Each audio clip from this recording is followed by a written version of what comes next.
सिद्धार्थ सबसे पहले सीढ़ियों पर चढ़ा। टांग वानेर और अन्य लोग उससे एक निश्चित दूरी बनाए रखते हुए उसके पीछे चल रहे थे। इससे सबका ध्यान लांग चेन पर चला गया। वह लाखों लोगों के लिए केंद्र बिंदु बन गया। हम्मा क्या दिखावा है? वह खुद को क्या समझता है? अंतिम परीक्षण इतना सरल कैसे हो सकता है?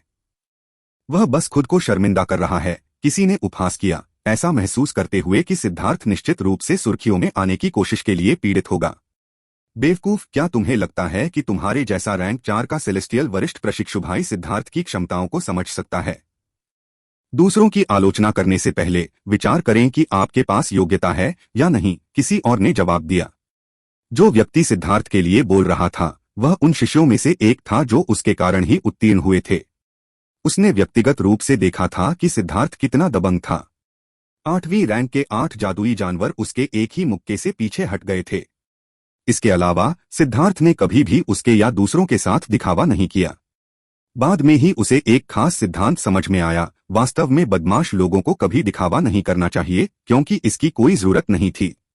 जो लोग दिखावा करना पसंद करते थे वे आमतौर पर ऐसे लोग होते थे जो खुद को हीन समझते थे और डरते थे कि अगर वे दिखावा नहीं करेंगे तो दूसरे लोग उन्हें महत्वहीन समझेंगे। साफ शब्दों में कहें तो वे दिखावा करने वाले लोग सिर्फ अपने अस्तित्व के लिए अर्थ खोजने के लिए दिखावा करते थे। असली हुनर वाले लोगों को ऐसा करने की जरूरत नहीं थी, या शायद वे पहले से ही हर किसी के ध्यान का केंद्र बनने से थक चुके थे। इस तरह का व्यवहार उन लोगों में होता था जो शीर्ष पर अकेलापन महसूस करते थे। यह वाकई बहुत बढ़िया था। तुम भी उत्तरी स्रोत से हो तो पूर्वी बंजर भूमि के लिए क्यों बोल रहे हो? उसने तुम्हें क्या रिश्वत दी है जिससे तुम उसके अधीन हो जाओ? उस व्यक्ति ने क्रोधित होकर कहा। चले जाओ, मैं तुम बेकार लोगों को नीची नजर से देखता हूं जो दूसरों की आलोचना करके सिर्फ यह महसूस करना चाहते हैं कि तुम ही सबसे ज्यादा मौजूद हो। अगर तुम में कोई योग्यता है तो तुम वहां क्यों नहीं चले जाते? यहां से क्यों चिल्ला रहे हो? और तुम इतनी अंधेरी जगह में क्यों छिपे हो? दूसरा व्यक्ति भी दयालु नहीं था और उसने भी गाली दी। हंगामा मत मचाओ, नहीं तो तुम मुकदमे में भाग लेने की अपनी योग्यता खो दोगे, म्यू किंगक्सुआन ने ठंडे स्वर में आदेश दिया। इस समय सिद्धार्थ पहली सीढ़ी पर कदम रख चुकी थी। उसका पूरा ध्यान उस पर था, लेकिन जब उसने उस पर कदम रखा तो कोई प्रतिक्रिया नहीं हुई। ऐसा लगा जैसे उसने अभी अभी एक साधारण सी सीढ़ी पर कदम रखा हो। उसने एक आंख भी नहीं झपकाई। यह कैसे संभव है? म्यू किंगक्सुआन दंग रह गया। वह शिष्यों की पिछली पीढ़ी से थी और वह अच्छी तरह से जानती थी कि जुआंटियन सीढ़ियां कितनी भयानक थीं। पहली 333 सीढ़ियां यह परखती थीं कि कोई व्यक्ति आतंक को कितनी अच्छी तरह संभाल सकता है। यह संरचना और 10वीं रैंक के जुआन जानवरों का दबाव किसी भी व्यक्ति को बुरी तरह डरा सकता है। लेकिन सिद्धार्थ ने इस पर थोड़ी सी भी प्रतिक्रिया नहीं की।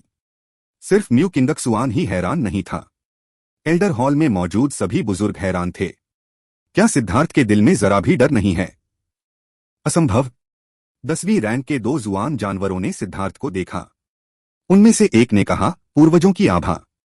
हाँ, किसी मनुष्य को पूर्वजों की देखभाल प्राप्त करने के लिए उसे असाधारण होना चाहिए, दूसरे ने कहा।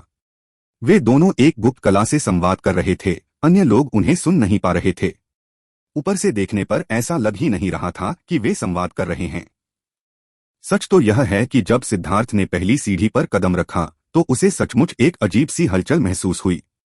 हालांकि उसने इसका विरोध करने के लिए कुछ नहीं किया और इसके बजाय उसे अपने ऊपर बहने दिया। उसके दिल में कोई डर नहीं था। वह इस ऊर्जा से मुक्त था क्योंकि यह आतंक उसके लिए बच्चों का खेल था, क्योंकि वह अनगिनत जीवन और मृत्यु की लड़ाइयों का अनुभव कर चुका था।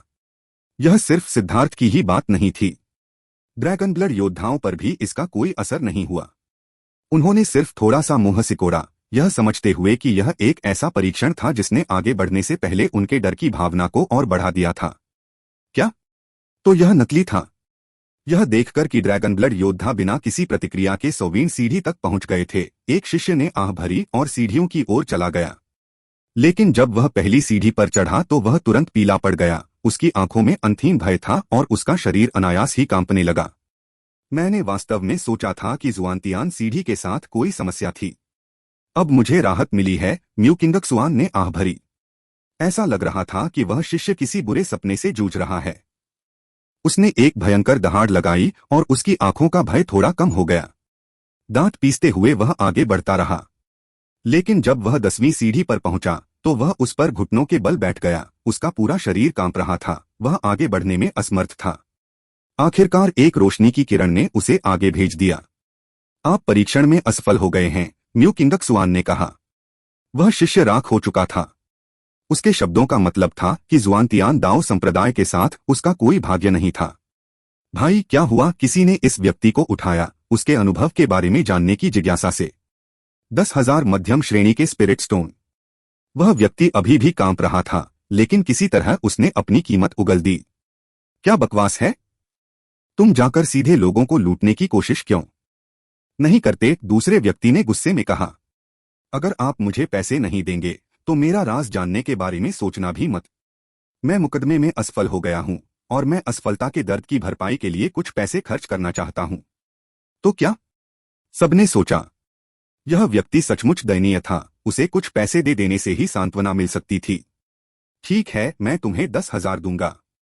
लो, एक अमीर आदमी ने उसे 10,000 मध्यम श्रेणी के स्पिरिट पत्थर फेंकते हुए कहा। मैं सिर्फ उसे ही बताऊंगा जो मुझे पैसे देगा। आप इसे किसी और के साथ साझा नहीं कर सकते। उस व्यक्ति की आंखें चमक उठीं। मौत को न्योता। क्या तुम मेरी बात पर यकीन करते हो जब मैं कहता हूं कि मैं तुम्हें यहीं कुचल दूंगा? सभी ने दहाड़ते हुए कहा। उस व्यक्ति का दिल कांप उठा। मार खाने के डर से उसने कहा, सीढ़ियों पर किसी तरह की संरचना है। यह बहुत भयावह है। अरे क्या तुम पिटाई के लिए कह रहे हो? यह स्पष्टीकरण उन्हें बिल्कुल भी संतुष्ट नहीं कर पाया। यह कैसा जवाब था? यह किसी काम का नहीं था। 10,000 मध्यम श्रेणी के स्पिरिट स्टोन की तो बात ही छोड़िए, उनमें से कुछ तो उसे सबक सिखाने ही वाले थे। मुझे मत मारो, मुझे मत मारो। यह सच है, यह बहुत डरावना है, वह व्यक्ति चिल्लाया। उसके लिए चीजें मुश्किल मत बनाओ। यह एक तरह का निर्माण होना चाहिए जो आत्मा में आतंक पैदा करे। हर किसी की आतंक की अवधारणा अलग है, इसलिए उसके लिए इसे स्पष्ट रूप से समझाने का कोई तरीका नहीं है, झाओ जियान ने कहा। चूंकि झाओ जियान बोल चुका था, इसलिए उन्होंने उसे छोड़ दिया। उनमें से एक ने कहा, लेकिन सिद्धार्थ और अन्य, शायद उन्हें कोई डर नहीं है। झाओ जियान ने सीढ़ियों पर उन स्वतंत्र और सहज आकृतियों को देखा और आह भरी। उसकी आंखों में एक जटिल अभिव्यक्ति थी। इससे पहले जब मैं वरिष्ठ प्रशिक्षु भाई सिद्धार्थ के साथ था तो उन्होंने कहा कि विशेषज्ञ इसलिए विशेषज्ञ होते हैं क्योंकि उनमें मजबूत होने का दृढ़ संकल्प होता है। उन्हें यह जानना होगा कि वे मजबूत क्यों बनना चाहते हैं और अपनी प्रेरणा स्वयं ढूंढनी होगी। यह उनका दृढ़ विश्वास बन जाता है और एक बार जब उन्हें अपना दृढ़ विश्वास मिल जाता है तो वे अपने दांव-हृदय को पूरी तरह से स्थिर कर सकते हैं और निडर बन सकते हैं। किसी ने कहा, ये कैसी बेकार बातें हैं। यह सिर्फ बड़ी या छोटी हिम्मत की समस्या है। जो लोग मौत से डरते हैं उन्हें यहां नहीं आना चाहिए, एक व्यक्ति ने ठंडे स्वर में कहा। क्रोधित होकर दूसरा व्यक्ति उस व्यक्ति को कोसने ही वाला था कि उसने देखा कि बोलने वाला व्यक्ति पश्चिमी रेगिस्तान का यान मोचेन था। उसने अपने शब्द निगल लिए। यह तो बस एक बेवकूफी भरी सीढ़ी है, लेकिन आपने ऐसे बेकार के सिद्धांत सामने रखे हैं। पश्चिमी रेगिस्तान के योद्धाओं, चलो उन्हें दिखाओ कि सच्ची शक्ति के सामने बाकी सब बकवास है। यान मोचेन ने व्यंग्य किया और पश्चिमी रेगिस्तान के लोगों को सीढ़ियों पर ले गया। लेकिन जब उसने पहली सीढ़ी पर कदम रखा तो उसका शरीर स्पष्ट रूप से कांप उठा। उसने इसे अच्छी तरह से छिपाया, लेकिन सभी ने एक पल के लिए उसके चेहरे के भाव को बदलते देखा। हालांकि यान मोचेन वास्तव में शक्तिशाली था। वह जल्दी ही इस भावना के अभ्यस्त हो गया और आगे बढ़ता रहा। लेकिन उसके पीछे के लोग स्पष्ट रूप से उसके साथ नहीं चल पा रहे थे।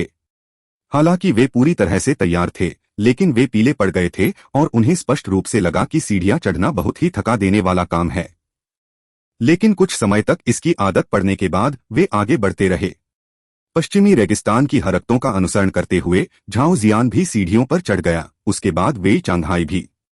झाओ जियान ने चिढ़कर भौहें सिकोड़ी और अपने कदम तेज कर दिए। हान युनशान के पास सभी विशेषज्ञों के साथ चलने के अलावा कोई विकल्प नहीं था। लेकिन कई लोगों को चढ़ाई बेहद मुश्किल लगी। कुछ लोग सिर्फ 2 दर्जन सीढ़ियां ही चढ़ पाए, उसके बाद वे हिलने में असमर्थ हो गए और उन्हें बाहर भेज दिया गया।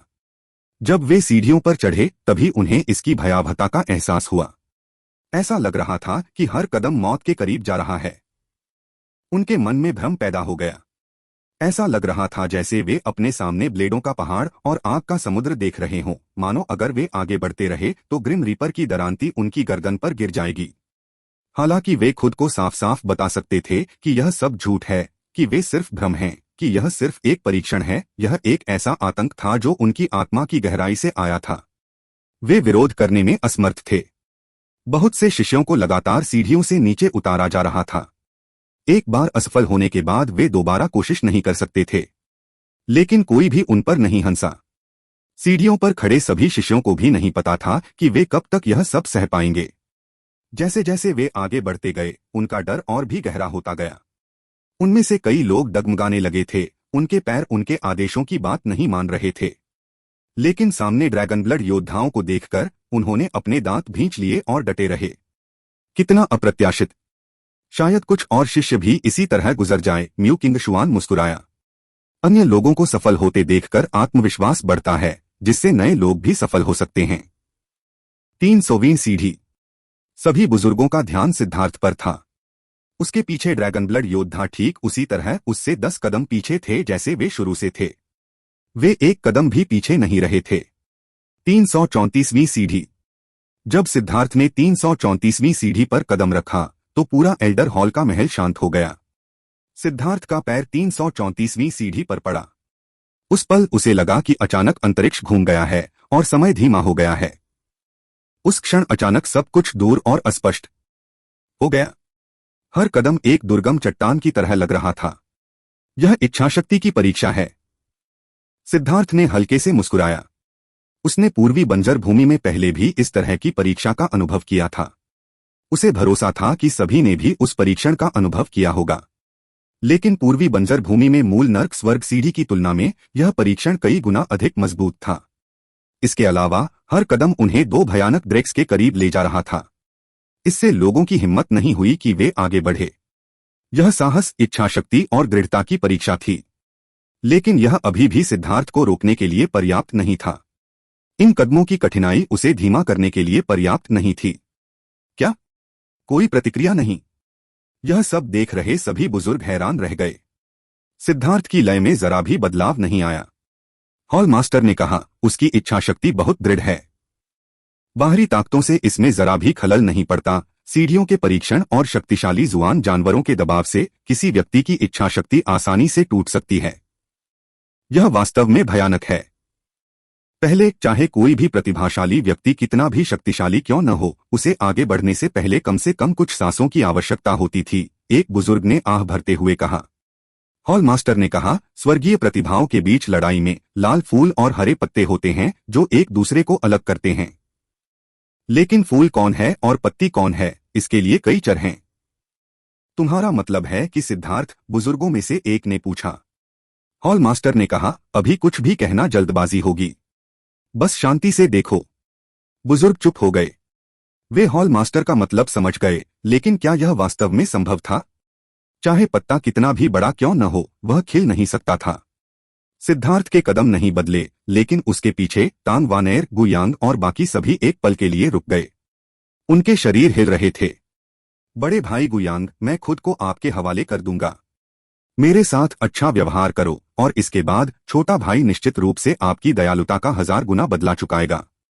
यह अफसोस की बात है कि मैं एक आदमी के रूप में पैदा हुआ, अन्यथा मैं निश्चित रूप से अपना दिल आपको दे देता। गो रैन पसीने से लथपथ था और उसने गुयांग का हाथ कसकर पकड़ लिया। गो रैन, अगर तुमने ऐसा जारी रखा तो मैं तुम्हें एक तरफ फेंक दूंगी, तांग वानर ने गुस्से में कहा। गो रान का शरीर सबसे कमजोर था, नहीं, वह लगभग हर मामले में उन सभी में सबसे कमजोर था। इस हद तक उनका अनुसरण करना उसकी सीमा थी। चिंता मत करो, शांति से जाओ। गुयांग ने गो रैन को बेहोश कर दिया और उसे अपनी पीठ पर उठाकर आगे बढ़ गया। धोखाधड़ी। मैं नियमों के गंभीर उल्लंघन की रिपोर्ट करना चाहता हूं। गुयांग को किसी को जाने देने के लिए इस तरीके का इस्तेमाल करते देख कई लोग गुस्से से भर गए और चिल्लाने लगे। यह नियमों के विरुद्ध नहीं है। अगर आपको लगता है कि यह धोखाधड़ी है तो आप भी धोखाधड़ी कर सकते हैं। लेकिन मैं आपको बता दूं, अगर आप किसी को उठाकर ले जाएंगे तो मुश्किलें दोगुनी हो जाएंगी, म्यू किंगक्सवान ने कहा।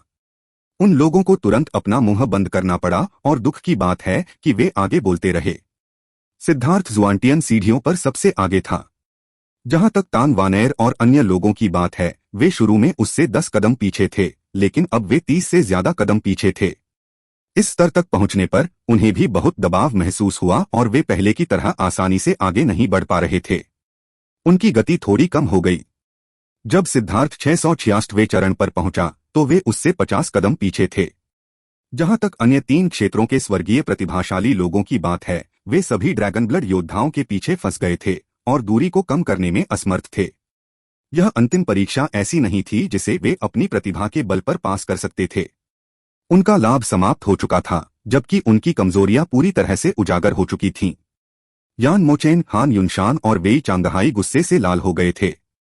वे पहले सोच रहे थे कि वे बाद में निकलेंगे, लेकिन फिर भी सिद्धार्थ से पहले शीर्ष पर पहुंच जाएंगे ताकि दूसरों को दिखा सकें कि वे उससे बहुत आगे हैं। लेकिन किसने सोचा होगा कि सिद्धार्थ को पछाड़ना तो दूर, वे साधारण ड्रैगन ब्लड योद्धाओं को भी नहीं पकड़ पाएंगे। वे आगे बढ़ते हुए सिर्फ अपने पीछे देखते रह गए। बहुत से शिष्य नहा चुके थे और निश्चल भाव से देख रहे थे। सिद्धार्थ का फिगर जुआंटियन सीढ़ी पर बहुत ज्यादा स्पष्ट था। वह बस दूसरों से आगे निकल गया, उसकी गति पूरे समय एक ही रही। सिद्धार्थ के पैर से हल्की सी आवाज आई जब वह 667वीं सीढ़ी पर चढ़ा। उसके तुरंत बाद उसका दूसरा पैर भी उठा और वह आगे बढ़ गया। यह निश्चित रूप से असंभव है। बुजुर्गों की पिछली मौत भरी खामोशी अब पूरी तरह टूट चुकी थी। तीसरा भाग उनकी नकारात्मक भावनाओं का परीक्षण करता है। यह खुद के खिलाफ लड़ाई है। यह इतना आसान कैसे हो सकता है? उन्हें अपनी आंखों पर विश्वास करने की हिम्मत नहीं हुई। क्या उसके मन में कोई नकारात्मक भावना नहीं है? एक बुजुर्ग ने बेशर्मी से पूछा। यह कैसे संभव हो सकता है? मनुष्य तो दूर, देवताओं में भी नकारात्मक भावनाएं होती हैं। किसी ने सीधे तौर पर उस सिद्धांत को तोड़कर रख दिया। मैं पागल हो रहा हूं। इसका कोई मतलब नहीं है। बुजुर्ग लोग इसे समझने में असमर्थ थे। हालांकि उनमें से कुछ लोग सोच में डूबे हुए थे। ये वही एल्डर्स थे जो उस समय मौजूद थे जब कुलपति ने आदेश जारी किए थे। वे सभी सोच रहे थे कि शायद केवल ऐसा ही कोई व्यक्ति कुलपति का ध्यान आकर्षित करने में सक्षम था। लेकिन अधिकांश बुजुर्ग उस समय मौजूद नहीं थे। वे यह नहीं बता पाए कि क्या हो रहा था, क्योंकि यह मामला उनकी समझ से परे था। हॉल मास्टर, आप जैसे विद्वान व्यक्ति को यह समझना चाहिए कि क्या हो रहा है। कृपया हमें समझाएं, बुजुर्गों ने विनती की। ऐसी स्थिति पहले कभी नहीं हुई है, इसलिए मैं इसे समझा भी नहीं सकता।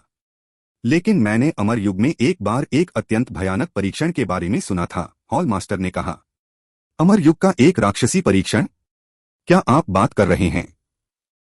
हाँ, किंवदंती है कि एक राक्षसी परीक्षण था जिसे सच्चा आत्म परीक्षण के रूप में जाना जाता है।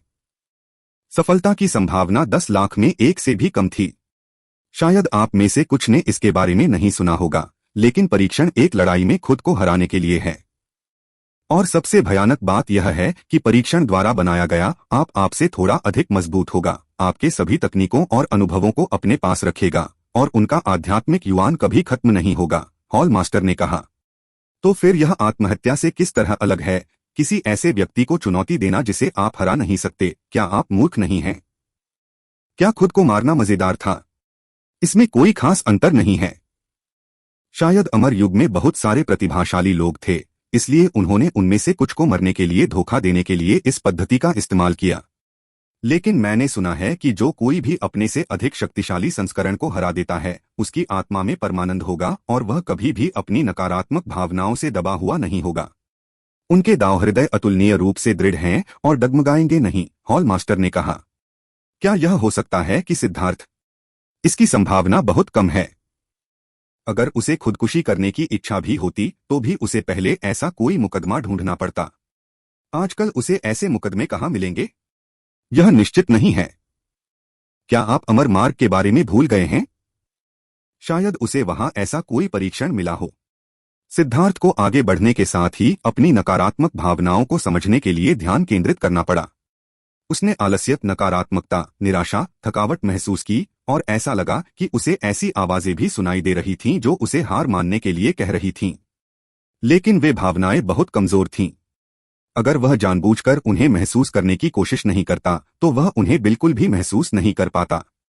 उसके लिए यह तीसरा भाग पिछले 2 भागों जितना भी मजबूत नहीं था। वह थोड़ा मुस्कुराया। उसे जुआंटियन सीढ़ी का सही मतलब समझ में आ गया। मन का विनाश शारीरिक शरीर पर दबाव से कहीं ज्यादा प्रभावी था और कहीं ज्यादा भयावह भी। लेकिन वह ड्रैगन ब्लड योद्धाओं के बारे में चिंतित नहीं था। उनमें से प्रत्येक ने ग्रिम रीपर से अनगिनत बार सामना किया था। यह परीक्षण उन्हें ज्यादा परेशानी नहीं पहुंचा पाया। हालांकि यह अन्य शिष्यों के लिए परेशानी भरा होगा। अब उनकी चाल बहुत धीमी थी। जैसे जैसे समय बीतता गया, उनकी प्रेरणा धीरे धीरे कम होती गई। फिर जब वे अपनी नकारात्मक भावनाओं की परीक्षा लेने वाले हिस्से में पहुंचे, तो वे आशा नहीं देख पाए और पूरी तरह से टूट गए। सिद्धार्थ का पैर आखिरकार 999वीं सीढ़ी पर आ गया। वह म्यू किंगक्सुआन के ठीक सामने खड़ा था। यहां से विशाल द्वार एक प्राचीन आकर्षण से भरा हुआ था और उस पर जुआन अक्षर ब्रह्मांड के रहस्यों को समेटे हुए लग रहा था। उसने इसके भीतर स्वर्ग और पृथ्वी के सबसे गहन सिद्धांतों को देखा, लेकिन फिर जब उसने करीब से देखा तो उसे कुछ भी दिखाई नहीं दिया। पास होने पर बधाई। जूनियर प्रशिक्षु भाई सिद्धार्थ की शक्ति प्रशंसा के योग्य है, म्यू किंगक्सुआन ने कहा। उसने सिद्धार्थ को ऐसे चढ़ते देखा था जैसे यह कोई साधारण सी सीढ़ी हो। हालांकि वह यह समझ नहीं पाई, लेकिन वह जानती थी कि वह निश्चित रूप से अपनी ताकत से ही ऊपर चढ़ा है। इन दो भयानक 10वीं रैंक के जुआन जानवरों के सामने कोई भी धोखा नहीं दे सकता था। यह तो बस किस्मत थी, सिद्धार्थ ने विनम्रता से कहा। वरिष्ठ प्रशिक्षु बहन किंगक्सुआन, क्या आपने स्काईवुड दिव्य महल के बारे में सुना है? म्यू किंगक्सुआन मुस्कुराया। बेशक मैंने इसके बारे में सुना है। स्काईवुड दिव्य महल मध्य मैदानों में बेहद प्रसिद्ध है। अगर यह एक नापसंद करने वाला साथी न होता तो शायद मैं पहले ही स्काईवुड दिव्य महल का अनुयायी बन चुका होता। सिद्धार्थ यह सुनकर बहुत खुश हुआ। उसके मन में एक सौम्य आकृति उभरी और उसका दिल धधक उठा। तो स्काईवुड दिव्य महल जुआंटियन दाओ संप्रदाय से कितनी दूर है? यह इतनी दूर नहीं है। लेकिन आप संप्रदायों को बदलने के बारे में नहीं सोच सकते, है ना? मैं आपको चेतावनी देता हूं, स्काईवुड दिव्य महल केवल लकड़ी की विशेषता वाले शिष्यों को स्वीकार करता है, म्यू किंगक्सुआन ने हंसते हुए कहा। वरिष्ठ प्रशिक्षु भन मजाक कर रही है। सच में स्काईवुड दिव्य महल में मेरा एक प्रेमी है। हम पहले से ही लंबे समय से अलग हैं और मुझे उसकी याद आती है। चू याओ के बारे में सोचते ही सिद्धार्थ का दिल दुखने लगा। उसे आश्चर्य हुआ कि पिछले कुछ सालों में वह कैसी रही होगी। यह अच्छी बात है कि आप परवाह करते हैं, लेकिन मुझे लगता है कि आपको अन्य चीजों के बारे में सोचने से पहले जुआंतियान दाओ संप्रदाय में खुद को स्थापित करने का तरीका सोचना चाहिए, म्यू किंगक्सुआन ने सलाह दी। आपकी याद दिलाने के लिए बहुत बहुत धन्यवाद। जूनियर भाई समझता है, सिद्धार्थ ने अपने हाथों को धन्यवाद में मोड़ लिया। स्काईवुड डिवाइन पैलेस के बारे में कुछ जानकारी प्राप्त करने के बाद उसका उत्साह बढ़ गया। याओएर, बस रुको, मैं जल्दी से तुम्हें ढूंढ लूंगा। सिद्धार्थ को शिखर पर पहुंचते देख अनगिनत लोगों में उम्मीद जगी। उन्होंने चढ़ने की पूरी कोशिश की, लेकिन कुछ लोग दूसरे हिस्से तक पहुंचने में भी कामयाब नहीं हो पाए और उन्हें बाहर भेज दिया गया। हर गुजरते पल के साथ लोग असफल होते जा रहे थे। वर्तमान में 3 लाख लोग अभी भी जुआंटियन सीढ़ी पर डटे हुए थे और उनमें से अधिकांश मध्य भाग तक पहुंच चुके थे। ड्रैगन ब्लड योद्धाओं की बात करें तो वे 800वां कदम पार कर चुके थे, लेकिन उनकी गति स्पष्ट रूप से बहुत धीमी थी। हालांकि उनके कदम कभी नहीं रुके। सच में इस तरह पूरी ताकत से आगे बढ़ने की कोई जरूरत नहीं है। जब तक वे आगे बढ़ते रहेंगे, धीमा होने से ऊर्जा की बचत होगी। म्यू किंगक्सुआन ने अपना सिर हिलाया क्योंकि उसने ड्रैगन ब्लड योद्धाओं को बिना किसी प्रयास के चढ़ते हुए देखा। वे यह जानते हैं, सिद्धार्थ ने कहा। अगर वे जानते हैं तो परेशान क्यों हो? वे जुआंटियन सीढ़ी के खिलाफ नहीं बल्कि खुद के खिलाफ लड़ रहे हैं। इसलिए वे इतनी तेजी से चढ़ रहे हैं ताकि वे अपनी सीमाओं तक पहुंच सकें। हमारी प्रतिभा औसत दर्जे की है और हमारी उत्पत्ति कम है। अपनी वर्तमान ऊंचाई तक पहुंचने के लिए हमें खून खराबा और पसीना बहाना पड़ा। हमें हर दिन इसी तरह पूरी ताकत से आगे बढ़ना होगा ताकि खुद को बेहतर बनाने का कोई मौका न छोड़े। इस तरह का परीक्षण जिसमें हमारे जीवन को कोई खतरा न हो, विशेष रूप से सही है। हम खुद को अपनी सीमाओं तक धकेल सकते हैं और फिर उन सीमाओं को बार बार तोड़ सकते हैं। तभी हम अपने बचने की संभावनाओं को सबसे ज्यादा बढ़ा सकते हैं। म्यू किंगक्सुआन चौंक गई। सिद्धार्थ के शब्द लापरवाही से बोले गए थे, लेकिन वह बता सकती थी कि ड्रैगन ब्लड लीजन ने कितना दर्द सहा था। आप सभी सच्चे योद्धा हैं, म्यू किंगक्सुआन ने प्रशंसा की। खैर, कोई और विकल्प नहीं था। जीने के लिए हम केवल मजबूत हो सकते थे, सिद्धार्थ ने कड़वी मुस्कान दी। ड्रैगन ब्लड योद्धाओं ने बिल्कुल भी पीछे नहीं हटे। जितनी तेजी से चढ़ सकते थे, चढ़ते रहे। वे थके हुए महसूस कर रहे थे, लेकिन उन्होंने ऐसा जानबूझकर किया। वे जितने थके हुए थे उतनी ही अधिक वे अपनी क्षमता का पता लगा सकते थे। वे खुद को प्रोत्साहित करने के लिए अपनी शक्तिशाली नकारात्मक भावनाओं का उपयोग कर रहे थे। यान मोचेन, वेई चांगहाई और हान युनशान अपनी पूरी कोशिश करने के बावजूद दूर दूर तक फेंके जा रहे थे। शुरू में वे केवल 50 कदम पीछे थे, लेकिन अब वे 100 से ज्यादा कदम पीछे थे, जिससे वे गुस्से में अपने दांत भींच रहे थे। वे तीनों 5वें दर्जे के सेलेस्टियल थे, लेकिन वे वास्तव में उनसे आगे निकलने में असमर्थ थे। इसके बजाय दूरी और बढ़ती गई। यह उनके चेहरे पर एक खामोश तमाचा था। इस समय झाओ जियान ने धीरे धीरे उन दोनों के बीच एक ऐसी दूरी बना ली जिसे पार नहीं किया जा सकता था, जिससे वे और भी अधिक क्रोधित हो गए। कितना बेवकूफ! उन्हें डर था कि उनकी अपनी नकारात्मक भावनाएं पर्याप्त नहीं थीं। उन्होंने ईर्ष्या भी जोड़ ली, सिद्धार्थ ने कहा। वे वास्तव में थोड़े मूर्ख हैं। म्यू किंगक्सुआन इसका जवाब देने में असमर्थ था। अंतिम भाग के दौरान एक व्यक्ति की नकारात्मक भावनाएं फूट पड़ती और तेजी से बढ़ती। वे जितने ज्यादा ईर्ष्यालु होते उतने ही ज्यादा उग्र होते और आगे बढ़ना उतना ही मुश्किल होता। शायद उन तीनों को अभी भी जुआंटियन सीढ़ी का मतलब समझना बाकी था। एक खूबसूरत आकृति 999वीं सीढ़ी पर चढ़ी। यह तांग वानेर थी। उसका चेहरा थोड़ा पीला था और वह पसीने से लथपथ थी, लेकिन उसकी थकान के भीतर उत्साह था। यह तुम्हारे लिए बहुत कठिन रहा है, सिद्धार्थ मुस्कुराया और एक रुमाल से धीरे से उसका पसीना पोंछा, जिससे वह चौंक गई। सिद्धार्थ, तांग वानेर भावुक हो गई। यह पहली बार था जब सिद्धार्थ ने उसके साथ इतनी गर्मजोशी से पेश आया, यहां तक कि सार्वजनिक रूप से उसे इस तरह लाड़ प्यार भी किया। मैं यह खुद कर सकती हूं। उसने रुमाल लिया और अपने पसीने को पोंछा, लेकिन चुपके से सिद्धार्थ की नजरों को छिपाते हुए उसने कुछ आंसू पोंछे। शायद मुझे उसके प्रति ज्यादा दयालु होना चाहिए, सिद्धार्थ ने सोचा। हालांकि तांग वानेर ने अपनी हरकतों को अच्छी तरह से छुपाया था, लेकिन वह उसे उससे नहीं छिपा पाई। उसे खुद पर बहुत ज्यादा दोष लगा। तांग वानेर हमेशा उग्र, सीधी और अडिग रहती थी। क्योंकि वह उसकी परवाह करती थी, इसलिए उसने जानबूझकर उसके आचरण के प्रति कुछ तिरस्कार प्रदर्शित किया। लेकिन सच तो यह है कि उसे भी देखभाल की जरूरत थी। हालांकि वह नहीं चाहती थी कि सिद्धार्थ उसे कमजोर समझे, इसलिए उसने एक मां बाघिन की तरह उग्रता से व्यवहार किया। सिद्धार्थ ने उसे गलत समझा था।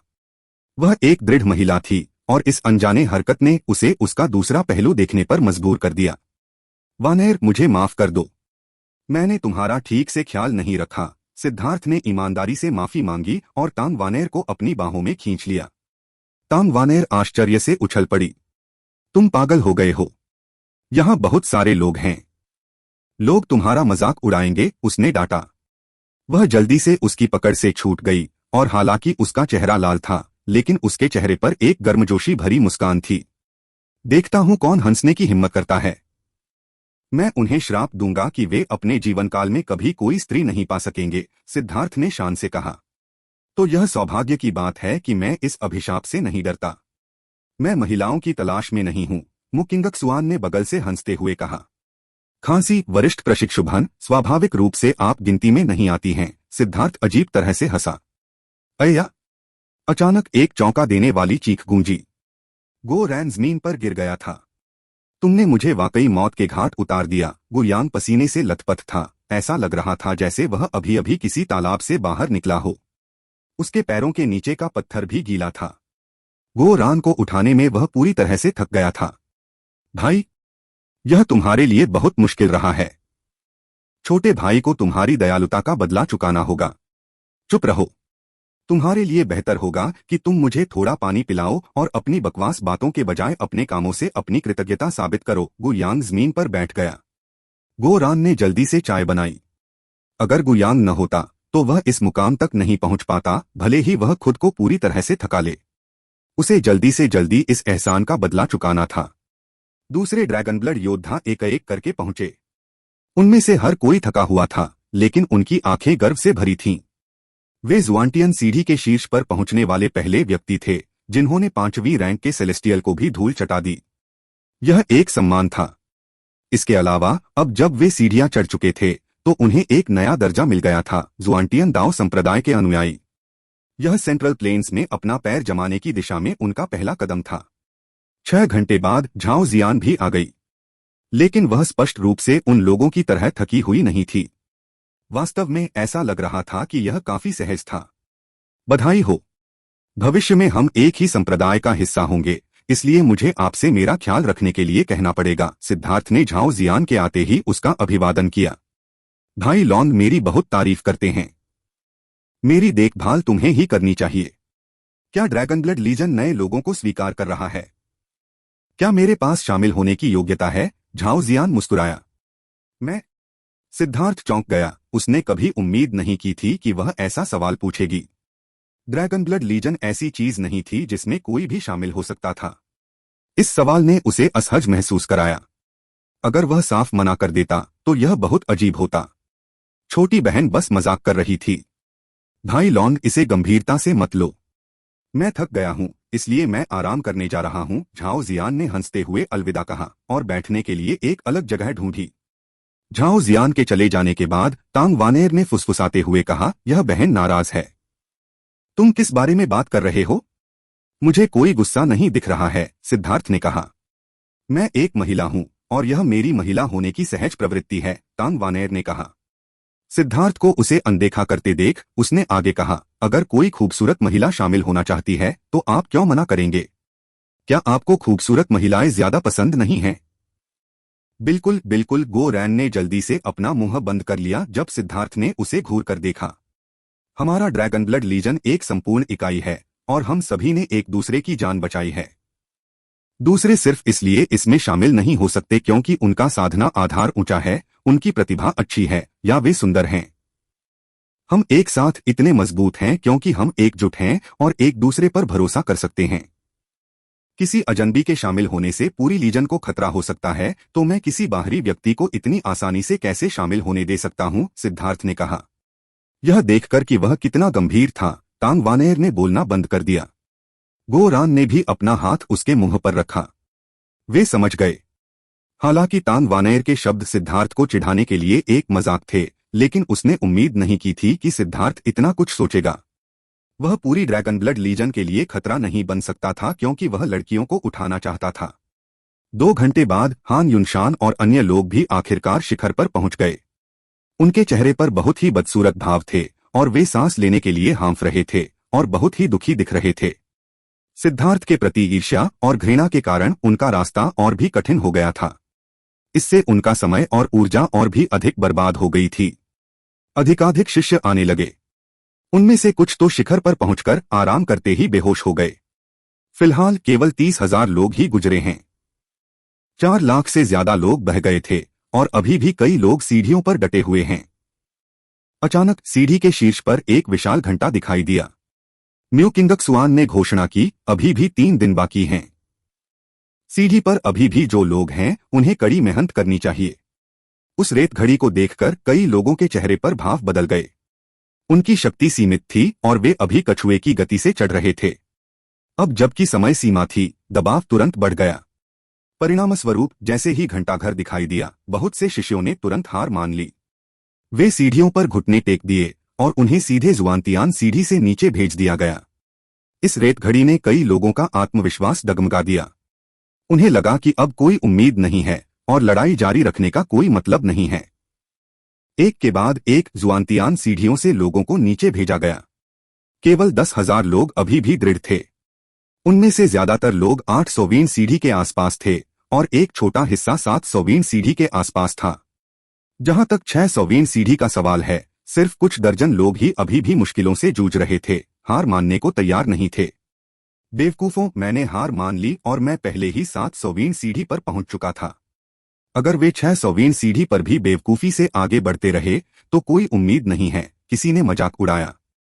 लेकिन सिद्धार्थ ने जब देखा कि कुछ लोग अभी भी बिना किसी उम्मीद के भी मुश्किलों का सामना कर रहे हैं, तो वह सिर हिलाए बिना नहीं रह सका। जब तक नतीजे नहीं आ जाते तब तक अवसर आपके हाथ में ही होते हैं। हारने का एकमात्र तरीका हार मान लेना था। भले ही यह थोड़ा बहुत क्षणिक ही क्यों न हो, फिर भी यह एक अवसर था। हार न मानना अपने आप में एक उल्लेखनीय प्रेरणा थी।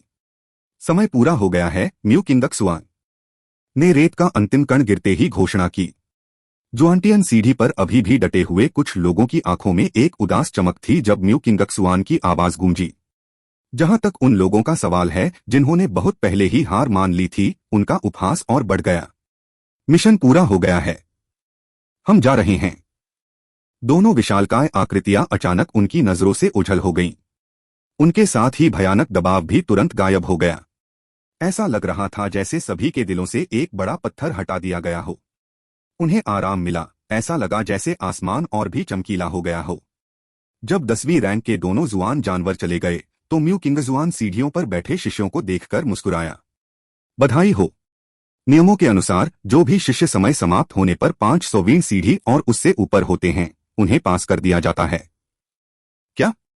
हर कोई चौंक गया, अपने कानों पर विश्वास करने की हिम्मत नहीं जुटा पाया। यह बात खास तौर पर उन शिष्यों के लिए सच थी जो 700वीं सीढ़ी पार कर चुके थे और हार मान चुके थे। जुआंटियन सीढ़ियों पर मौजूद 10,000 शिष्य खुशी और उत्साह के आंसू रोने लगे। कुछ लोग तो रो पड़े और बार बार सीढ़ियों को चूमने लगे। अब तक 90,000 से ज्यादा शिष्य पास हो चुके थे। उनमें से 10,000 ऐसे लोग थे जिन्होंने पहले से ही निराश होने के बावजूद हार मानने से इनकार कर दिया था। उन्हें यह भी पता था कि कोई उम्मीद नहीं है, लेकिन वे हार मानने में सक्षम नहीं थे। यह अनुचित है। तुमने यह पहले क्यों नहीं कहा? तुम लोगों को ठग रहे थे। कुछ लोग गुस्से से चिल्लाने लगे। जो शिष्य परीक्षण में असफल हो गए थे, वे तुरंत क्रोध से भड़क उठे। उन्हें लगा कि उनके साथ धोखा हुआ है। यह बात उन प्रतिभाशाली रैंक 4 सेलेस्टियल्स के लिए विशेष रूप से सच थी। उनकी चीखें सबसे भयंकर थीं। कुछ ने तो सबसे जंगली गालियां भी बोली, रोते हुए कि यह धोखा है और वे फिर से परीक्षण करना चाहते हैं। सब लोग शांत हो जाओ, म्यू किंगजुआन चिल्लाई। लेकिन वह इस तरह के अराजक दृश्य को नियंत्रित करने में असमर्थ थी। यह अनुचित है। आपने शुरू में नियम क्यों नहीं बताए? मुकदमा फिर से होना चाहिए। बिल्कुल, परीक्षण फिर से शुरू करें। निश्चित रूप से कुछ गड़बड़ है, वरना पूर्वी बंजर भूमि के कुत्ते इतनी आसानी से कैसे चढ़ सकते हैं? यह सही है, वे स्पष्ट रूप से धोखा दे रहे थे। पूर्वी बंजर भूमि के कुत्ते धोखा दे रहे थे, इसलिए मुकदमा फिर से होना चाहिए। चीखना चिल्लाना और भी तेज होता गया। म्यू किंगजुआन घबरा गई क्योंकि चीजें उसके नियंत्रण से बाहर हो गई थीं।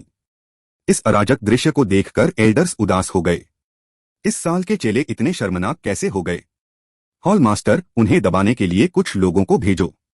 म्यू किंगजुआन अभी भी बहुत छोटा है और इसे संभाल नहीं सकता है, एक बुजुर्ग ने कहा। कोई जरूरत नहीं है। युवा लोगों को बढ़ने के लिए परीक्षणों की जरूरत होती है। यह बच्ची किंगजुआन एक स्थिर व्यक्ति है, लेकिन वह पर्याप्त साहसी नहीं है और उसे कठोर होने की जरूरत है। वैसे भी बच्चों का एक समूह किसी भी तरह की हलचल पैदा करने में असमर्थ है, हॉल मास्टर ने कहा। हॉल मास्टर का आदेश सुनकर एल्डर्स चुप रहे। जो दृश्य वे देख रहे थे वह पूरी तरह से अस्तव्यस्त था। आक्रमण करो। अगर वे नीच पूर्वी बंजर भूमि के कुत्ते धोखा देकर जुआंतियान दाओ संप्रदाय के शिष्य बन सकते हैं, तो हम भी बन सकते हैं। अचानक एक व्यक्ति चिल्लाया और एक भयावह मुस्कान के साथ सीढ़ियों पर चढ़ गया। यह वही व्यक्ति था जिसे सिद्धार्थ ने पहले थप्पड़ मारा था, ज़ीवेई। गठन निष्क्रिय हो गया था और जुआन जानवरों का दबाव भी गायब हो गया था, जिससे उन्हें आसानी से चार्ज करने की अनुमति मिल गई। यह सच था कि शुरू से ही सिद्धार्थ ने आसानी से परीक्षणों को पार कर लिया था। यह धोखाधड़ी जैसा लग सकता है। इसके अलावा ड्रैगन ब्लड योद्धाओं ने भी इस परीक्षण को इतनी आसानी से पार कर लिया था, यहाँ तक कि 5वीं रैंक के सेलेस्टियल भी उनके पीछे पड़ गए थे। कुछ लोगों की जोरदार चीखों के साथ उनमें से कुछ को यह विश्वास होने लगा कि पूर्वी बंजर भूमि के लोगों ने धोखा दिया है। तुम रुक जाओ, नहीं तो मैं विनम्र नहीं रहूंगी। म्यू किंगजुआन चौंक गई और क्रोधित हो गई। लेकिन उग्र शिष्यों के इस ज्वार भाटे के सामने वह खुद को असमंजस में पाती है कि क्या करे। अगर तुम्हें हिम्मत है तो हम सबको मारने की कोशिश करो। तुम्हें लगता है कि तुम ईस्टर्न वेस्टलैंड के कुत्तों के लिए पिछला दरवाजा खोल सकते हो और हमें जवाब देने की अनुमति नहीं दे सकते। हमें न्याय चाहिए, ज़ीवेई ने व्यंग्यात्मक लहजे में कहा और सभी को आगे की ओर ले गया। तुम म्यू किंगजुआन इतनी क्रोधित हो गई कि उसका चेहरा पीला पड़ गया। उसने हाथों की मुहरें बना लीं, लेकिन लंबे समय के बाद भी कोई हमला नहीं हुआ। मुझे, सिद्धार्थ ने अपना सिर हिलाया और अपनी उंगली से इशारा किया। बिजली का एक बोल्ट सबसे आगे खड़े ज़ीवेई पर गिरा। ज़ीवेई ने कभी नहीं सोचा था कि सिद्धार्थ उस पर हमला करने की हिम्मत करेगा। उसके पास अपने हथियार से उसे रोकने का समय नहीं था और उसने जल्दी से अपने चारों ओर एक रूनिक अवरोध बनाया। लेकिन बिजली के बोल्ट ने उसे तुरंत तोड़ दिया और वह खूनी धुंध में उड़ गया। एक हमले में सबसे आगे खड़े चौथे रैंक के सेलेस्टियल की मौत हो गई, जिससे सभी लोग हैरान रह गए।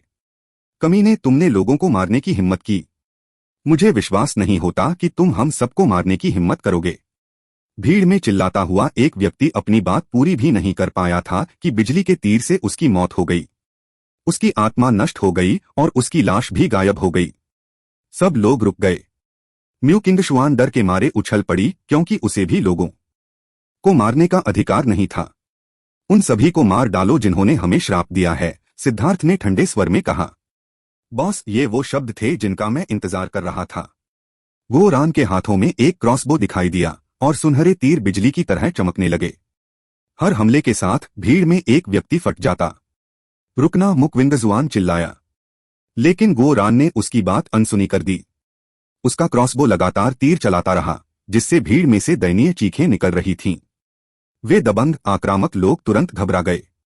उनके बीच के लोग लगातार विस्फोट करते रहे, जिससे उन पर खून के छींटे पड़ने लगे। बॉस, 57 लोग थे जिन्होंने हमें श्राप दिया था।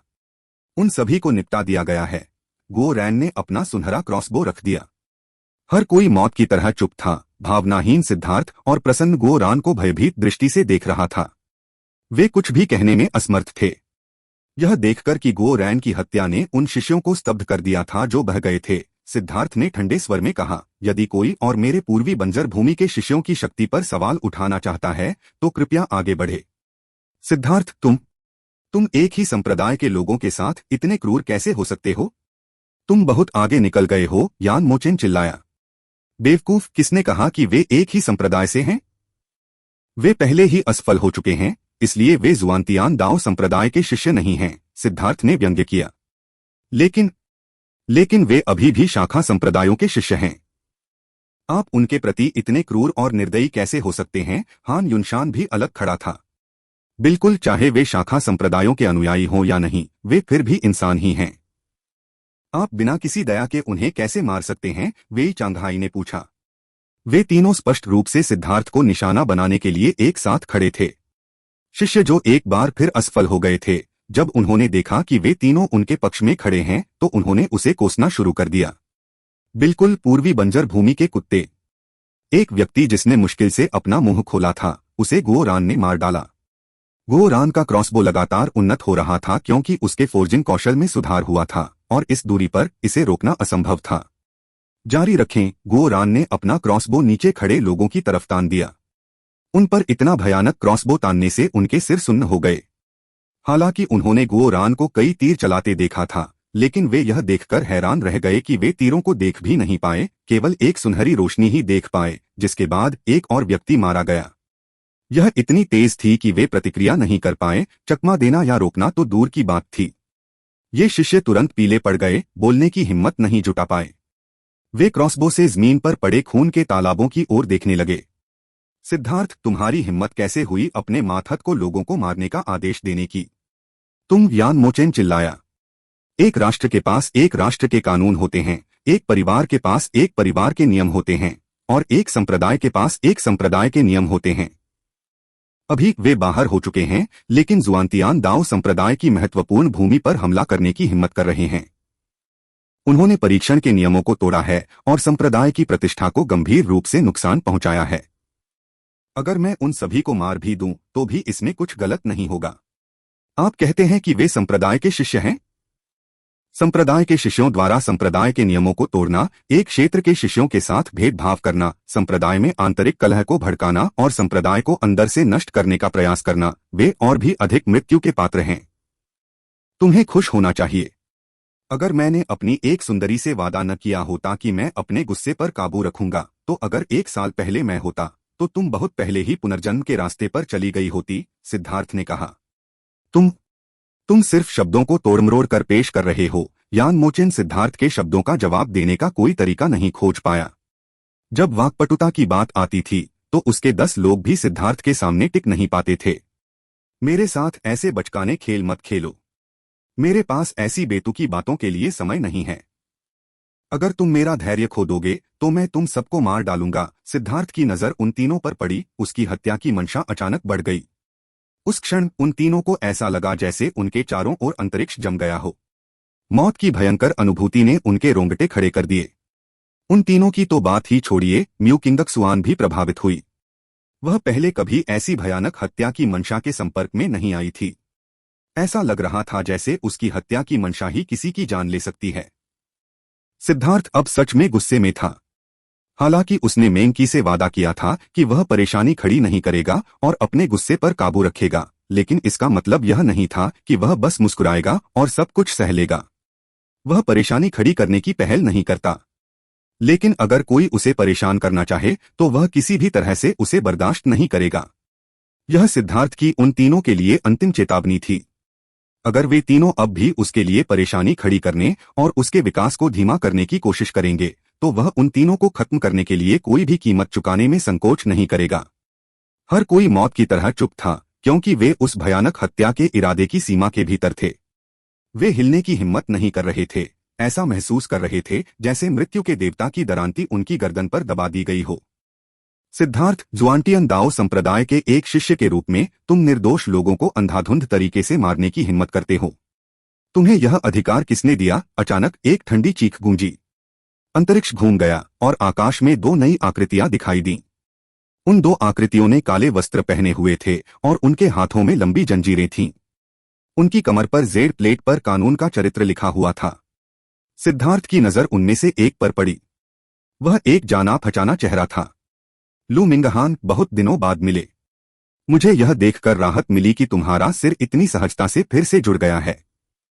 केवल म्यू किंगक्सुआन को ही लू मिंगहान के साथ सिद्धार्थ की पिछली बातचीत के बारे में पता था।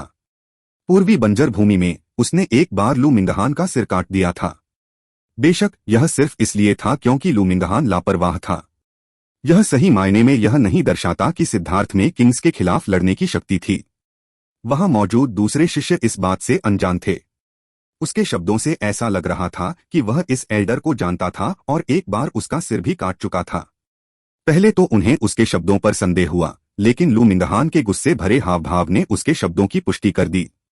इससे वे बुरी तरह डर गए। सिद्धार्थ किस तरह का राक्षस था? सिद्धार्थ, तुम मौत को दावत दे रहे हो, लू मिंगहान गुस्से से बोला और उसके अंदर से हत्या की मंशा फूट पड़ी। मुझे नहीं पता कि मैं मौत को दावत दे रहा हूं या नहीं, लेकिन मुझे पता है कि तुम जरूर दे रहे हो। अगर मैं एक बार तुम्हारा सिर काट सकता हूं तो मैं इसे फिर से भी काट सकता हूं। और इस बार मैं गारंटी देता हूं कि मैं तुम्हें इसे फिर से जोड़ने का कोई मौका नहीं दूंगा, सिद्धार्थ ने कहा। शुरू में सिद्धार्थ का लू मिंगहान को नाराज करने का कोई इरादा नहीं था, क्योंकि यह कोई समझदारी भरा कदम नहीं था। लेकिन यह सोचकर कि कैसे यह कमीना उसके खजाने के लिए लालची था और उस पर आत्मखोज का इस्तेमाल करने की कोशिश कर रहा था, उसकी नफरत उस पर हावी हो गई। अगर वह ज्यादा ताकतवर होता तो वह निश्चित रूप से उसे अभी मारने के लिए पूरी ताकत लगा देता और फिर जुआंटियन दाओ संप्रदाय से भाग जाता। लेकिन अभी वह बहुत कमजोर था और सिर्फ सह सकता था। हालांकि वह अपने विरोधियों को नीचा दिखाने का कोई मौका नहीं छोड़ता। उसके शब्दों ने सभी को ठंडी सांस लेने पर मजबूर कर दिया। उनका अनुमान सही था, उसने सचमुच एक बार एक राजा का सिर काटा था। इससे उनके रोंगटे खड़े हो गए, खासकर उन शिष्यों के जो परीक्षण में असफल हो गए थे और यह कहकर आरोप लगाने की कोशिश कर रहे थे कि सिद्धार्थ ने धोखा दिया है। उनका विचार था कि कानून इतने सारे लोगों को सजा देने में असमर्थ है और कोई भी उनके साथ कुछ करने की हिम्मत नहीं करेगा। और यह कहकर कि पूर्वी बंजर भूमि के लोगों ने धोखा दिया है, इस बात की बहुत अधिक संभावना थी कि वे जुआंटियन दाओ संप्रदाय में अपना रास्ता बनाने में सफल हो जाएंगे। अब उन्हें एहसास हुआ कि वे कितने गलत थे। सिद्धार्थ एक ऐसा व्यक्ति था जिसने एक राजा का सिर काटने की हिम्मत की थी, इसलिए निश्चित रूप से उसने उन्हें मारने की हिम्मत की। यह सोचकर उन्हें लगा कि जीवन एक वरदान है। अभी अभी वे सचमुच मृत्यु के देवता के पास से गुजरे थे। यहां तक कि यान मोचेन, वेई चांगहाई और हान युनशान के चेहरे भी बदल गए, उनके चेहरे कागज की तरह पीले पड़ गए। उन्हें नहीं पता था कि सिद्धार्थ का इतिहास इतना भयानक था। यह बात हान युनशान और वेई चांगहाई के लिए खास तौर पर सच थी। उन्होंने सिद्धार्थ के साथ मारपीट की थी, नहीं, यह गलत था, उन्होंने मारपीट नहीं की थी, उन्हें बच्चों की तरह पीटा गया था। जैसे ही उन्होंने हमला किया, सिद्धार्थ ने उनके चेहरे पर जोरदार थप्पड़ मारकर उन्हें बेहोश कर दिया था। छोटे जानवर, तुम अपने वरिष्ठों को नाराज करना चाहते हो? तुमने निर्दोष लोगों की हत्या की है, इसलिए तुम्हें सजा देने के लिए कानून प्रवर्तन केंद्र में लाया जाना चाहिए। लू मिंगहान का चेहरा गुस्से से पीला पड़ गया था। उसके साथ आया दूसरा व्यक्ति एक सख्त दिखने वाला आदमी था। ठंडी सांस लेते हुए उसके हाथ में मौजूद चेन सिद्धार्थ की ओर उड़ गई। जंजीर बिजली की तरह थी। एक भयानक दबाव आया, ऐसा दबाव कि अंतरिक्ष जम गया और उनमें से कोई भी हिल नहीं सका। यह राजा का अदम्य दबाव था। शिष्यों को ऐसा महसूस हो रहा था मानो कोई अदृश्य हाथ उनके चारों ओर लिपटा हुआ है, और ऐसा लग रहा था मानो वे केवल एक विचार से ही कुचलकर मर जाएंगे। इसके अलावा वे बस कुछ झटकों को झेल रहे थे। सिद्धार्थ ही वह व्यक्ति था जिस पर दबाव केंद्रित था। ऐसा लग रहा था कि जंजीर स्वर्ग और धरती को भर रही थी। इसमें कुछ अजीबोगरीब नियम थे जिससे इसे चकमा देना असंभव था। यह जानते हुए भी कि वह इसे रोक नहीं सकता, सिद्धार्थ पूरी ताकत से आगे बढ़ने ही वाला था। लेकिन अचानक एक बड़े हाथ ने उसे पकड़ लिया। शिष्यों के मुकदमों के मामले में कानून प्रवर्तन हॉल को हस्तक्षेप नहीं करना चाहिए। सिद्धार्थ के सामने एक एल्डर प्रकट हुआ। ली चांगफेंग। लू मिंगहान ने गुस्से से अपने दांत पीस लिए। पिछली बार उसके द्वारा दबाए जाने के कारण वह अभी भी क्रोधित था। वह जवाबी कार्रवाई करने में असमर्थ था क्योंकि सभी सबूतों ने कहा था कि वह ही गलत था। ली चांगफेंग ने हाथ हिलाया और जिस व्यक्ति ने चेन भेजी थी उसे तुरंत एक शक्तिशाली बल महसूस हुआ जिसने उसे दर्जनों कदम पीछे धकेल दिया। वह व्यक्ति चिल्लाया, शिष्यों के परीक्षण एल्डर्स हॉल के दायरे में आते हैं, लेकिन अब किसी ने नियमों को तोड़ दिया है और जानबूझकर निर्दोष लोगों का कत्लेआम किया है। यह एल्डर्स हॉल की जिम्मेदारी के दायरे से बाहर है और इसे कानून प्रवर्तन हॉल द्वारा संभाला जाना चाहिए। आज सिद्धार्थ साथ ही क्रॉसबो का उपयोग करने वाले हत्यारे को हमें पकड़कर ले जाना चाहिए। जैसा कि अपेक्षित था, वह जहां भी जाता वहां हमेशा कीचड़ ही होता। लू मिंगहान को और उस पाखंडी व्यक्ति को अपने दांत पीसते हुए देखकर सिद्धार्थ ने अंदर ही अंदर उपहास किया। सेंट्रल प्लेन्स में पहुंचने की उनकी खुशी बहुत कम हो गई थी। उनके लिए सेंट्रल प्लेन्स पिछले युद्ध से भी ज्यादा क्रूर युद्ध क्षेत्र था। जहां तक जुआंटियन दाओ संप्रदाय की बात है तो यह बहुत संभावना है कि यह सिर्फ एक शुरुआती बिंदु होगा। उसने नियम कैसे तोड़े और निर्दोष लोगों का कत्लेआम कैसे किया? उन लोगों को मारना नियमों के विरुद्ध नहीं था, बल्कि नियमों की रक्षा करना था। सिद्धार्थ ने देखा कि म्यू किंदक सुआन के हाथ बंधे हुए थे और उसने स्थिति पर नियंत्रण खो दिया था, इसलिए उसके पास विद्रोह को दबाने के अलावा कोई विकल्प नहीं था। अन्यथा और भी अधिक हताहत होते। सिद्धार्थ के कार्यों में कुछ भी गलत नहीं था। इसके अलावा वे लोग निर्दोष नहीं थे। वे मुकदमे में असफल रहे और अपनी नाराजगी के कारण वे जुआंटियन दाओ संप्रदाय के मुकदमे के नियमों को तोड़ना चाहते थे। हर बार जब हम यह मुकदमा चलाते हैं तो यह जुआंटियन दाओ संप्रदाय में नए खून को लाने का एक अवसर होता है, और यह एक महत्वपूर्ण घटना है जो यह तय करती है कि संप्रदाय बढ़ेगा या गिरेगा। उस महत्वपूर्ण घटना को बर्बाद करने की कोशिश करने वाले लोगों को निर्दोष कैसे कहा जा सकता है? ली चांगफेंग ने कहा। हालांकि उसका लहजा शांत था, लेकिन उसके शब्दों में धार थी जिससे उसका विरोधी जवाब में एक शब्द भी नहीं बोल पाया। ली चांगफेंग का मुंह वाकई सबसे तीखा था। फिर भी सिद्धार्थ अपनी मर्जी से लोगों को नहीं मार सकता, उसके पास ऐसा अधिकार नहीं है। अगर हर कोई ऐसा ही होता तो जुआंतियान दाओ संप्रदाय पूरी तरह से अराजक हो जाता। वह बस परिस्थिति के अनुसार काम कर रहा था और संप्रदाय की रक्षा के लिए उसके पास क्रूर होने के अलावा कोई विकल्प नहीं था। इसके लिए बहादुरी और साहस की आवश्यकता होती है। हॉल मास्टर ने खुद कहा कि उसके आचरण को पुरस्कृत किया जाना चाहिए। अगर कोई संप्रदाय के लिए इतनी मेहनत करता है लेकिन पुरस्कृत होने के बजाय उसे दंडित किया जाता है तो क्या आपको नहीं लगता कि इससे संप्रदाय के सदस्यों को बहुत निराशा होगी? ली चांगफेंग ने कहा। तुम सिर्फ कुतर्क कर रहे हो, सही और गलत को उलट पुलट कर रहे हो, लू मिंगहान के साथी विशेषज्ञ ने गुस्से में कहा।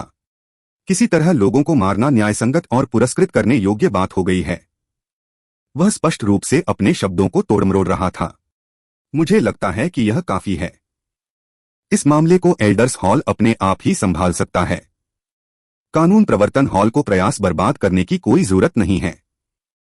अगर आपको यह पसंद नहीं है तो आप यहां चिल्लाने और संप्रदाय की छवि को बर्बाद करने के बजाय जुआंटियन टॉवर में शिकायत दर्ज करा सकते हैं।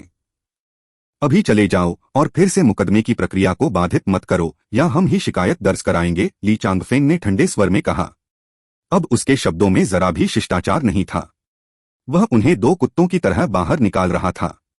सच तो यह है कि ली चांगफेंग का यहाँ आना हॉल मास्टर की ही योजना थी। पिछले कुछ सालों में कानून प्रवर्तन हॉल के हाथ बहुत आगे बढ़ गए थे। इससे हॉल मास्टर असंतुष्ट हो गया और अब वह इसे बर्दाश्त करने की योजना नहीं बना रहा था। अच्छा ली चांगफेंग, बस तुम इंतजार करो और तुम सिद्धार्थ प्रार्थना करो कि तुम मेरे हाथों में न पड़ो, अन्यथा। हे लू मिंगहान ने सिद्धार्थ को घूर कर देखा।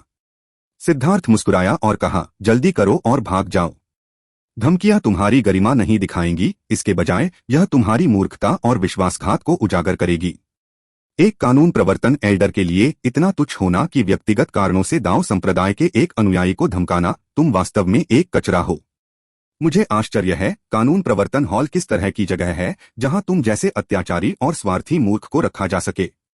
अगर तुम जैसे लोग कानून लागू करते तो मुझे नहीं लगता कि तुम कोई स्वार्थी इरादा नहीं रखते। अगर यह तुम्हारे फायदे के लिए होता तो तुम लोगों को फंसाते और फंसाते। तुम कानून को निष्पक्ष रूप से कैसे लागू कर सकते हो? सिद्धार्थ के शब्द ली चांगफेंग से भी कम विनम्र थे। वे चेहरे पर तमाचे की तरह थे। सिद्धार्थ, चलो बस इंतजार करते हैं और देखते हैं। लू मिंगहान ने अपने दांत पीस लिए। उसके पास दूसरे कानून प्रवर्तन एल्डर के साथ जाने के अलावा कोई विकल्प नहीं था। जब वे दोनों चले गए तो ली चांगफेंग ने सभी पर नजर डाली और अंत में उसकी नजर सिद्धार्थ पर पड़ी। ली चांगफेंग ने चेतावनी दी, इस बात का ध्यान रखें कि आप कितनी दूर जा रहे हैं। याद दिलाने के लिए बहुत बहुत धन्यवाद एल्डर। सिद्धार्थ ने थोड़ा सा सिर झुकाया। वह समझ गया कि उसका क्या मतलब था। वह उसे कह रहा था कि वह आगे न बढ़े। जब तक वह बहुत दूर नहीं जाता, एल्डर्स हॉल उसकी रक्षा करेगा। लेकिन एक बार जब वह बहुत दूर चला जाता तो वह कानून प्रवर्तन हॉल के लिए एक रास्ता खोल देता और फिर यह परेशानी का सबब बन जाता। सिद्धार्थ को अब कुछ एहसास हुआ। उसका इस्तेमाल कानून प्रवर्तन हॉल और एल्डर हॉल के बीच ताकत की प्रतिस्पर्धा में किया जा रहा था। वह एल्डर हॉल का हथियार बन गया था। लेकिन उसे कोई आपत्ति नहीं थी। एक उलझी हुई और जटिल शक्ति में शामिल होने पर आपको एक पक्ष चुनना ही पड़ता है। किसी को नाराज न करना मूर्खता का सपना था। सबसे महत्वपूर्ण बात थी सही समर्थक चुनना। लू मिंगहान के साथ अपने संबंधों को पूरी तरह से नष्ट कर देने के बाद एल्डर हॉल सबसे अच्छा विकल्प था। इसके अलावा ली चांगफेंग और लू मिंगहान के चरित्रों के माध्यम से उन्हें लगभग यकीन हो गया था कि एल्डर हॉल कानून प्रवर्तन हॉल की तुलना में अधिक मैत्रीपूर्ण था। ली चांगफेंग ने उनकी नजरों से ओझल होने से पहले कहा, मुकदमा जारी रहेगा। अगर कोई और बेबुनियाद आरोप लगाने की हिम्मत करता है तो उसे तुरंत मौत की सजा दी जाएगी। जो शिष्य असफल हो गए थे वे कुछ भी कहने की हिम्मत नहीं कर सके। उनका क्रोध पूरी तरह शांत हो गया। म्यू किंगक्सुआन को आखिरकार यह कहने का मौका मिला, जो शिष्य परीक्षण में असफल रहे उनके पास दो विकल्प हैं। आप अपने पुराने संप्रदाय में वापस लौट सकते हैं या आप जुआनतियान दाओ संप्रदाय में रह सकते हैं। क्या हम रुक सकते हैं? वे प्रसन्न और आश्चर्यचकित थे। हाँ, लेकिन अगर आप ऐसा करेंगे तो आपको शिष्यों जैसा दर्जा या व्यवहार नहीं मिलेगा। आप ऐसे कर्मचारी होंगे जिन्हें खेती के संसाधनों से भुगतान किया जाएगा। बुरी खबर यह है कि वे संसाधन बहुत सीमित होंगे और आपके विकास की गुंजाइश बहुत कम होगी। आपके लिए अपने मूल संप्रदाय में वापस लौटना और वहां तानाशाह बनना बेहतर हो सकता है। अच्छी खबर यह है कि जब तक आप सेंट्रल प्लेन्स में रहेंगे तब तक कुछ भी संभव है।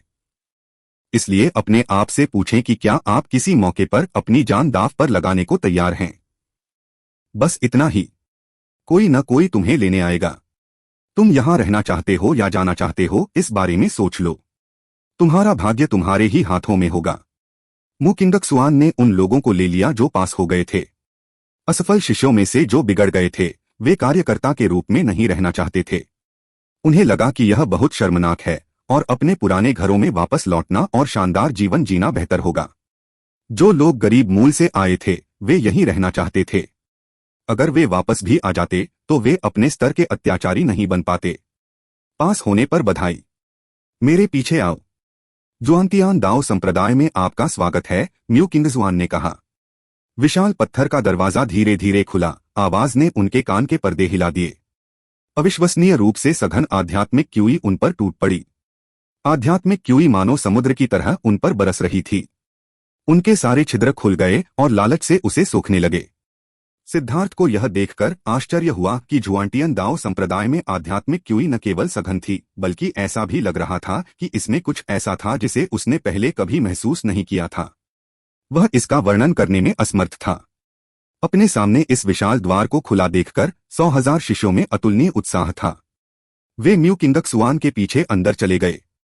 जहां तक बाहर के शिष्यों का सवाल है, वे केवल उन आकृतियों को संप्रदाय के भीतर गायब होते हुए देख सकते थे। फिर मोटा द्वार कसकर बंद हो गया। सिद्धार्थ और अन्य लोग म्यू किंगक्सुआन के पीछे पीछे एक लंबे रास्ते पर चल पड़े। रास्ते के किनारे पुराने पेड़ों की कतारें थीं जो जीवन शक्ति से लहलहा रहे थे। दर्जनों मील आगे बढ़ने पर एक चौक दिखाई दिया। चौक बहुत बड़ा था, पूर्वी बंजर भूमि के पूरे शाखा संप्रदाय से कई गुना बड़ा। यह बहुत भव्य भी था। बीच में एक बहुत बड़ी आदमी की मूर्ति थी। यह बहुत ही साधारण और भव्य थी। ऐसा लग रहा था जैसे कोई देवता आसमान की ओर देख रहा हो। वे आश्चर्यचकित थे कि जिस भीड़ को वे अंदर देखने की उम्मीद कर रहे थे, वह कभी नहीं दिखी। इसके बजाय चौक में केवल एक अकेला लंबे बालों वाला आदमी था। वह जमीन में गाड़े गए भाले की तरह खड़ा था, धैर्यपूर्वक उनके करीब आने का इंतजार कर रहा था।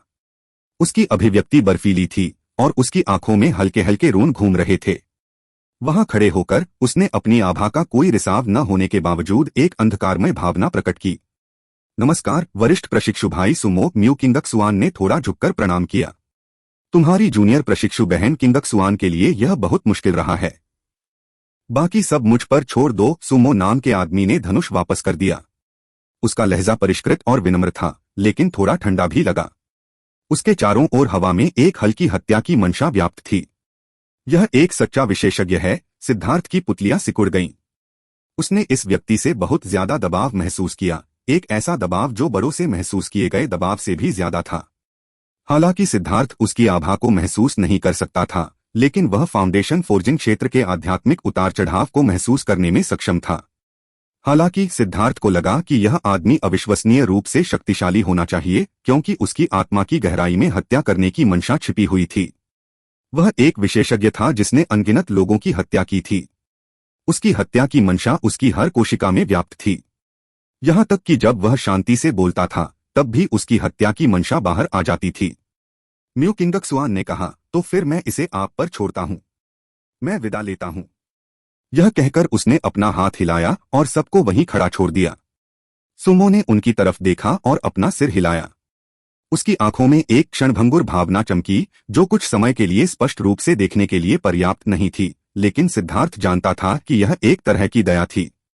हालांकि जब सुमो की नजर ड्रैगन ब्लड लीजन पर पड़ी तो उसकी आंखें थोड़ी चमक उठीं।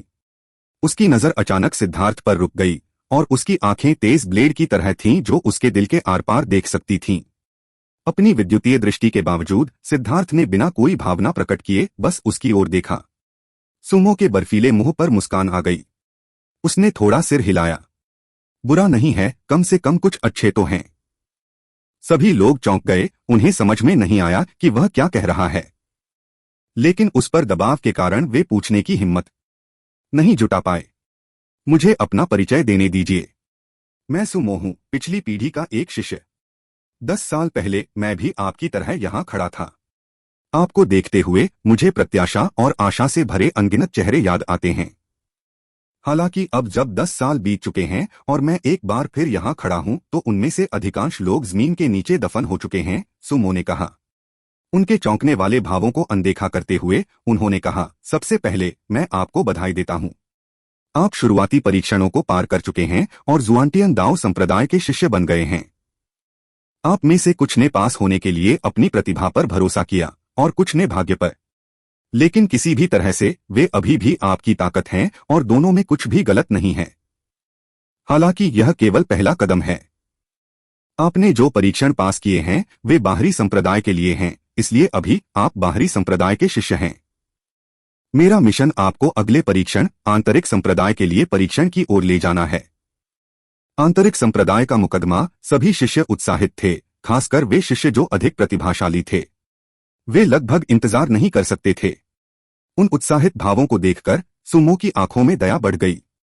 आंतरिक संप्रदाय के शिष्यों के साथ बाहरी संप्रदाय के शिष्यों की तुलना में 100 गुना बेहतर व्यवहार किया जाता है।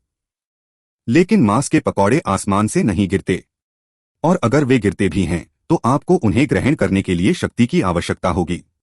उस शक्ति के बिना यदि आप इसे बलपूर्वक करते हैं तो परिणाम यह होगा कि आप उस मांस के पकौड़े से चूर चूर हो जाएंगे। जैसा कि अपेक्षित था, आंतरिक संप्रदाय के लिए परीक्षण बहुत अधिक कठिन था। हालांकि वांग मांग ने पूर्वी बंजर भूमि से यहां तक की यात्रा के बारे में सिद्धार्थ को कुछ भी बताने से इनकार कर दिया था, क्योंकि नियमों के अनुसार ऐसा करना वर्जित था, लेकिन उसके लहजे से ही सिद्धार्थ कुछ बातों का अनुमान लगाने में सक्षम हो गया था।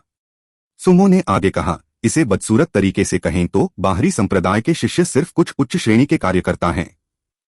वे संप्रदाय को कई जटिल चीजों को संभालने में मदद करते हैं, लेकिन वे आम कार्यकर्ताओं से कहीं बेहतर हैं। उन्हें न सिर्फ ज्यादा पुरस्कार मिलते हैं, बल्कि उनके पास साधना के लिए आरक्षित समय की एक निश्चित मात्रा होती है और कुछ साधना क्षेत्रों तक उनकी सीमित पहुंच भी होती है। हालांकि बाहरी संप्रदाय के शिष्य तेजी से साधना करने पर पूरी तरह ध्यान केंद्रित करने में असमर्थ होते हैं, क्योंकि उन्हें अपने साधना संसाधनों को पाने के लिए काम करना पड़ता है। सिर्फ आंतरिक संप्रदाय के शिष्यों को मुफ्त संसाधन मिलते हैं, चाहे वे संप्रदाय में कितना भी योगदान क्यों न दें। अगर वे मुफ्त संसाधन पर्याप्त नहीं हैं, तो वे ज्यादा अंक पाने के लिए मिशन पूरा कर सकते हैं और उन्हें संसाधनों के लिए बदल सकते हैं। कुछ साधना क्षेत्र उनके लिए पूरे साल खुले रहते हैं। वह शायद बुरे हिस्से तक पहुंचने वाला है। सिद्धार्थ ने अंदर ही अंदर आह भरी। अब जब लाभों का वर्णन हो चुका था, तो अब दूसरी बात पर चर्चा करने का समय आ गया था। मानो उसके साथ सहयोग करते हुए सुमो ने कहा, हालांकि मैं इसे फिर से कहूंगा, यदि आप मीट पाई खाना चाहते हैं तो आपको ऐसा करने के लिए शक्ति की आवश्यकता है। आपको साहस की भी आवश्यकता है, साथ ही साथ भाग्य की भी। ऐसा इसलिए है क्योंकि आंतरिक संप्रदाय परीक्षण बाहरी संप्रदाय परीक्षण से पूरी तरह से अलग है। बाहरी संप्रदाय परीक्षण बच्चों के लिए थोड़ा खतरा वाला एक खेल था, जबकि आंतरिक संप्रदाय परीक्षण सच्ची लड़ाई है। सच्ची लड़ाई, ये दो शब्द उनके दिलों में हथौड़ों की तरह बज रहे थे। जब सुमो की गहरी और उदास आवाज में ये शब्द कहे गए तो उन सभी को ठंड का एहसास हुआ। जब सुमो ने ये दो शब्द कहे तो वे खून से भरे हुए थे। आंतरिक संप्रदाय का परीक्षण खूनी युद्ध के मैदान में होता है। जीवन वहां एक नाजुक फूल की तरह है जो एक पल में मुरझा सकता है। संप्रदाय ने मुझे यह समझाने के लिए कहा ताकि आप जान सकें कि यह परीक्षण बहुत क्रूर और बहुत खूनी है। आपके जीवन को खोने की संभावना बहुत अधिक है। यह एक युद्ध का मैदान है जहां केवल सच्चे विशेषज्ञ ही बच सकते हैं, इसलिए ध्यान से विचार करें कि क्या आप इसका प्रयास करना चाहते हैं। हालांकि बाहरी संप्रदाय के शिष्यों के साथ बदतर व्यवहार किया जाता है।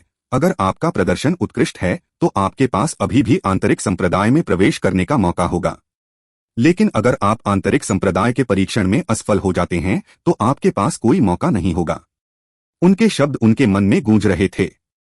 आंतरिक संप्रदाय के शिष्यों को जो व्यवहार मिला था उसने उन्हें प्रत्याशा से भर दिया था, लेकिन अब ऐसा लग रहा था जैसे उनके सिर पर बर्फ के पानी की एक बाल्टी डाल दी गई हो।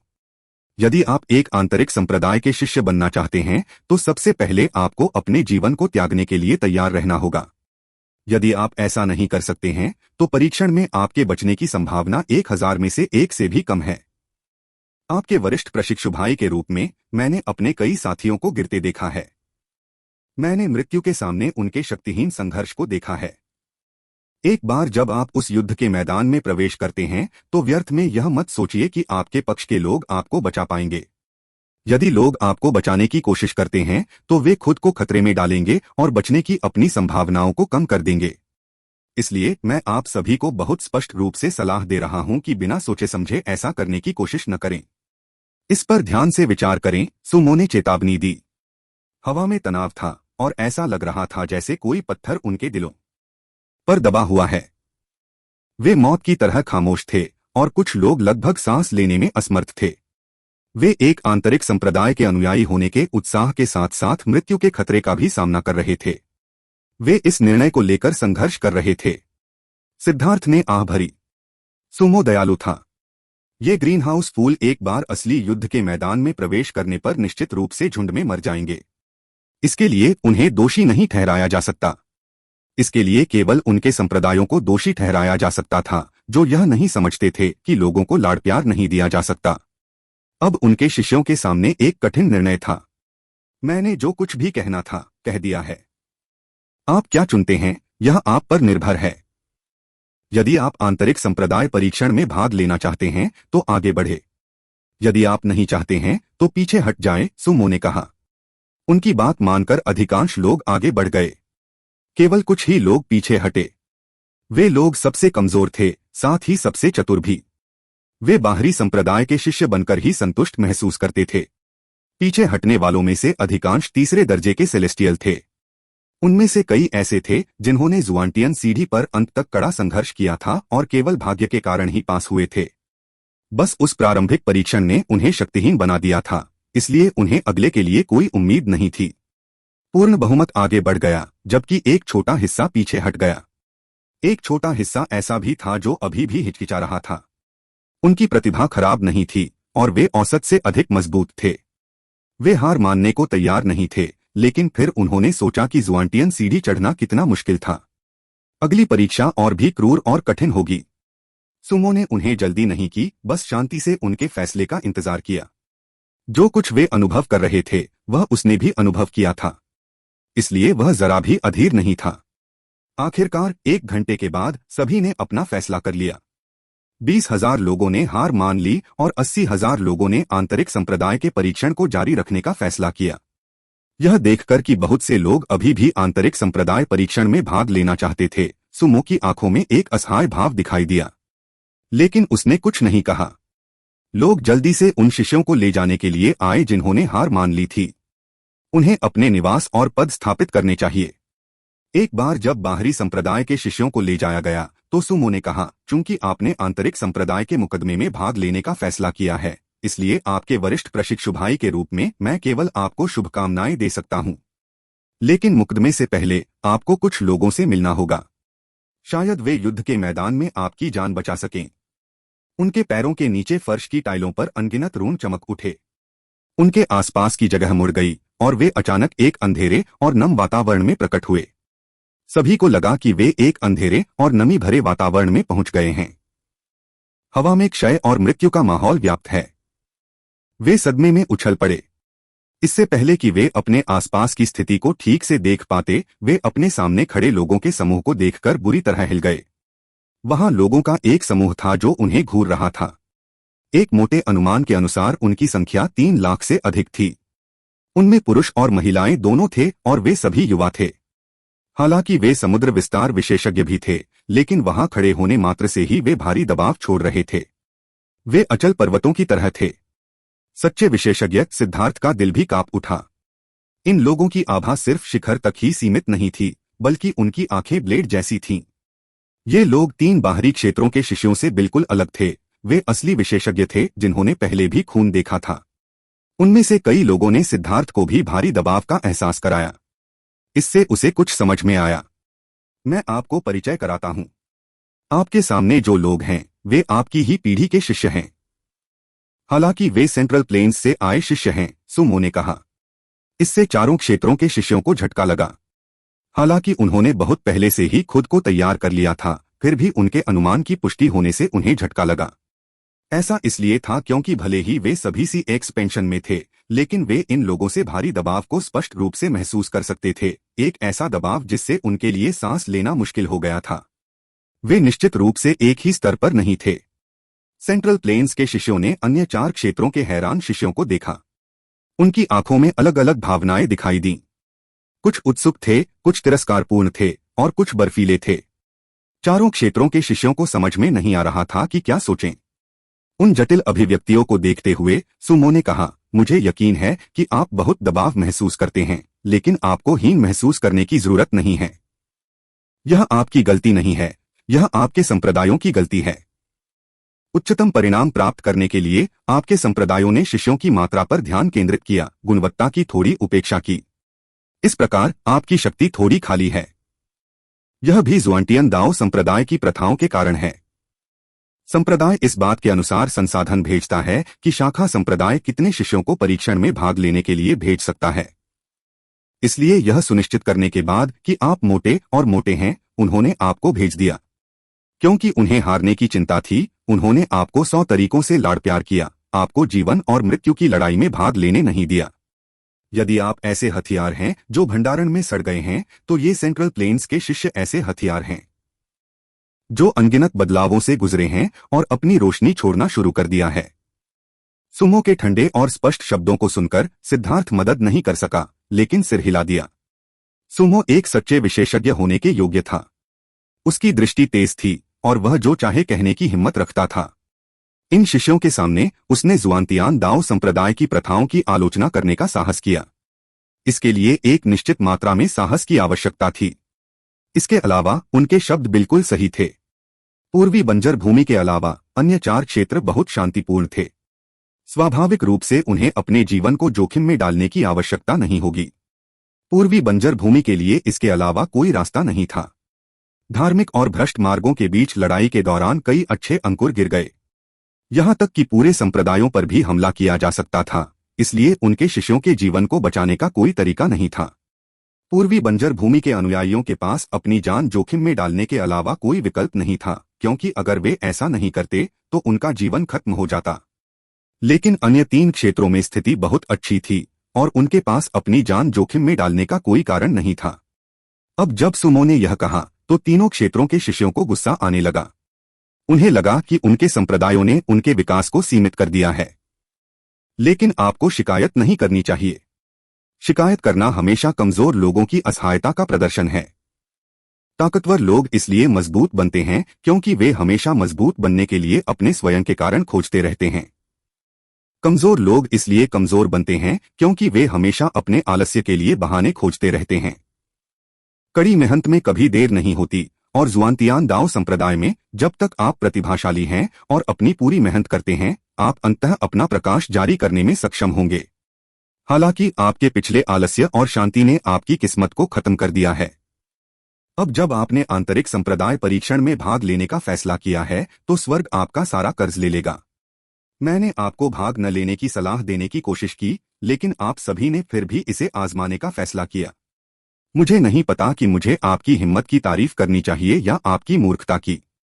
आपके वरिष्ठ प्रशिक्षु भाई के रूप में मैं निर्दयी होऊंगा और आपको एक और झटका दूंगा। आपकी वर्तमान स्थिति में यह एक चमत्कार होगा यदि आप में से 1/3 भी आंतरिक संप्रदाय परीक्षण से बचने में कामयाब हो जाते हैं। सुमो ने अपना सिर हिलाया। यह सुनकर उनके चेहरे के भाव बदल गए। हालांकि उन्हें लगा था कि आंतरिक संप्रदाय का परीक्षण कठिन होगा, लेकिन इस भयानक मृत्यु दर ने उनके दिलों को झकझोर कर रख दिया। उन 3 में से केवल एक ही जीवित बचेगा और जो बचेंगे उन्हें मजबूत और भाग्यशाली दोनों होना होगा। पछतावे के लिए बहुत देर हो चुकी है। मैं तुम्हें अभी एक स्मार्ट रास्ता दिखाता हूँ। यदि तुम जीवित रहना चाहते हो तो सेंट्रल प्लेन्स के शिष्यों के गुटों में से एक में शामिल हो जाओ। जब सेंट्रल प्लेन्स के शिष्य जुआनतियान दाओ संप्रदाय में पहुंचते हैं तो उन्हें बाहरी संप्रदाय के परीक्षण में भाग लेने की आवश्यकता नहीं होती है। वे सीधे आंतरिक संप्रदाय के परीक्षण में भाग ले सकते हैं। वे मूल रूप से कुलीन थे और उनमें से प्रत्येक ने 10 से अधिक जीवन और मृत्यु की लड़ाइयों का अनुभव किया है। आप उनके युद्ध के अनुभव की तुलना नहीं कर सकते। प्रतिभा के मामले में आप लगभग समान हो सकते हैं, लेकिन जब मुकाबला करने की ताकत की बात आती है तो वे आपसे 10 गुना अधिक मजबूत हैं। यदि आप अपना जीवन बचाना चाहते हैं तो अपनी गरिमा को त्याग दें और उनसे जुड़ने का प्रयास करें। चारों क्षेत्रों के शिष्यों को समझ में नहीं आ रहा था कि क्या कहें। बर्फीले सेंट्रल प्लेन्स के शिष्यों को देखकर ऐसा लग रहा था कि वे दयनीय ढंग से अपनी दुम हिला रहे हैं। वे प्रतिभाशाली थे, भिखारी नहीं। सबसे महत्वपूर्ण बात यह है कि अगर कोई अपना सब कुछ त्याग भी दे तो क्या होगा अगर वह आपको मना कर दे? क्या आपको जीने में शर्म नहीं आएगी? सुमो ने सेंट्रल प्लेन्स के शिष्यों से कहा, जुआनतियान दाओ संप्रदाय में आपको अपने स्वयं के गुटों की स्थापना करनी होगी, इसलिए यह विस्तार करने का सबसे अच्छा तरीका है। सोना अंततः अपना प्रकाश जारी करेगा, लेकिन एक बार ऐसा होने पर इसे जल्दी से दूसरों द्वारा छीन लिया जाएगा। यह अब आपकी यह देखने की क्षमता का परीक्षण है कि सोना कौन है। 4 क्षेत्रों के शिष्यों की नींव अस्थिर है, लेकिन उनकी प्रतिभा अभी भी उच्च है।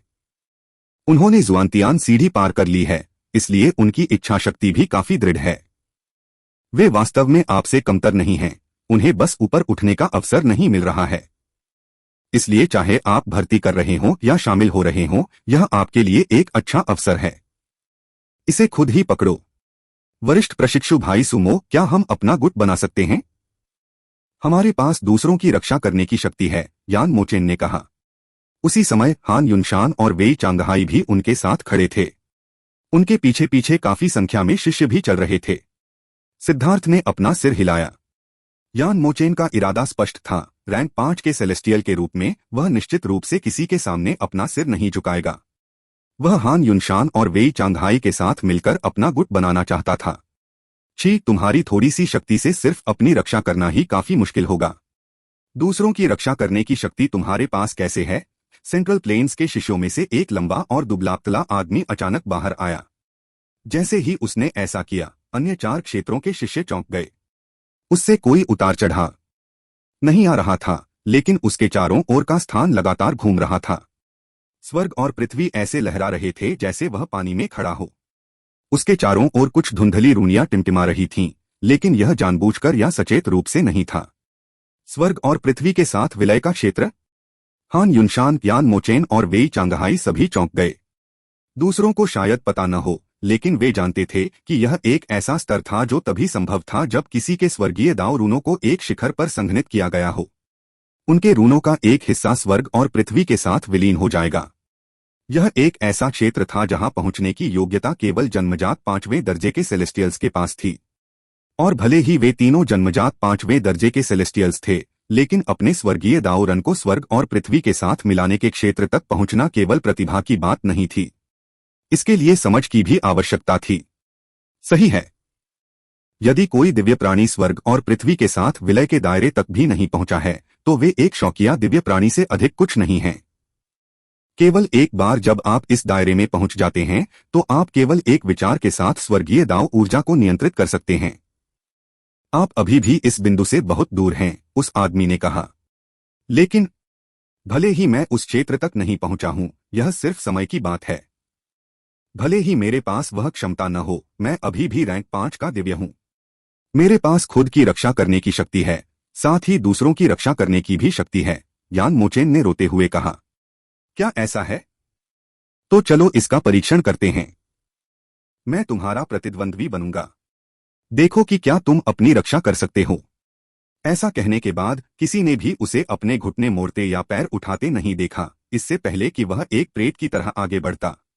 कोई संकेत नहीं था, और जब तक लोगों को पता चला कि वह आगे बढ़ गया है, वह यान मोचेन के ठीक सामने खड़ा था। यान मोचेन चौंक गया और उसने एक मुक्का मारा।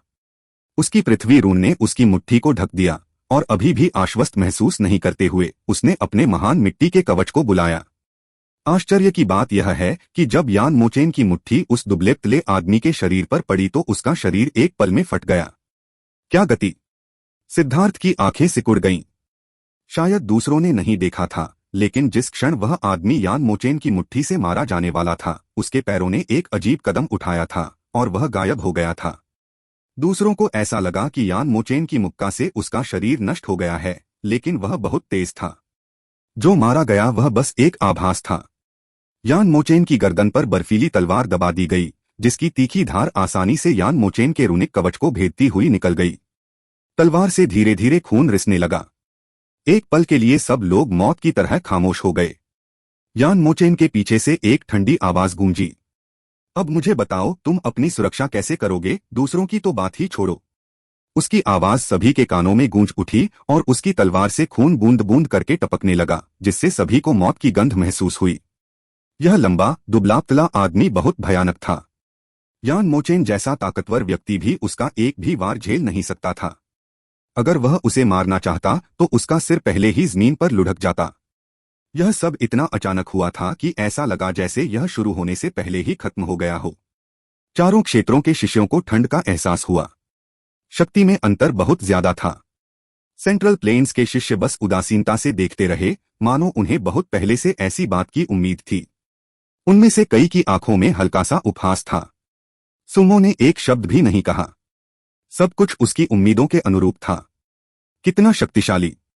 यह कैसा फुटवर्क था! तांग वानेर भी चौंक गई। उसने यान मोचेन के साथ मुक्का मारा था, इसलिए वह जानती थी कि वह कितना शक्तिशाली था। पिछली बार वह उसके साथ बराबरी से लड़ने में सक्षम थी, यहां तक कि थोड़ा जीत भी रही थी।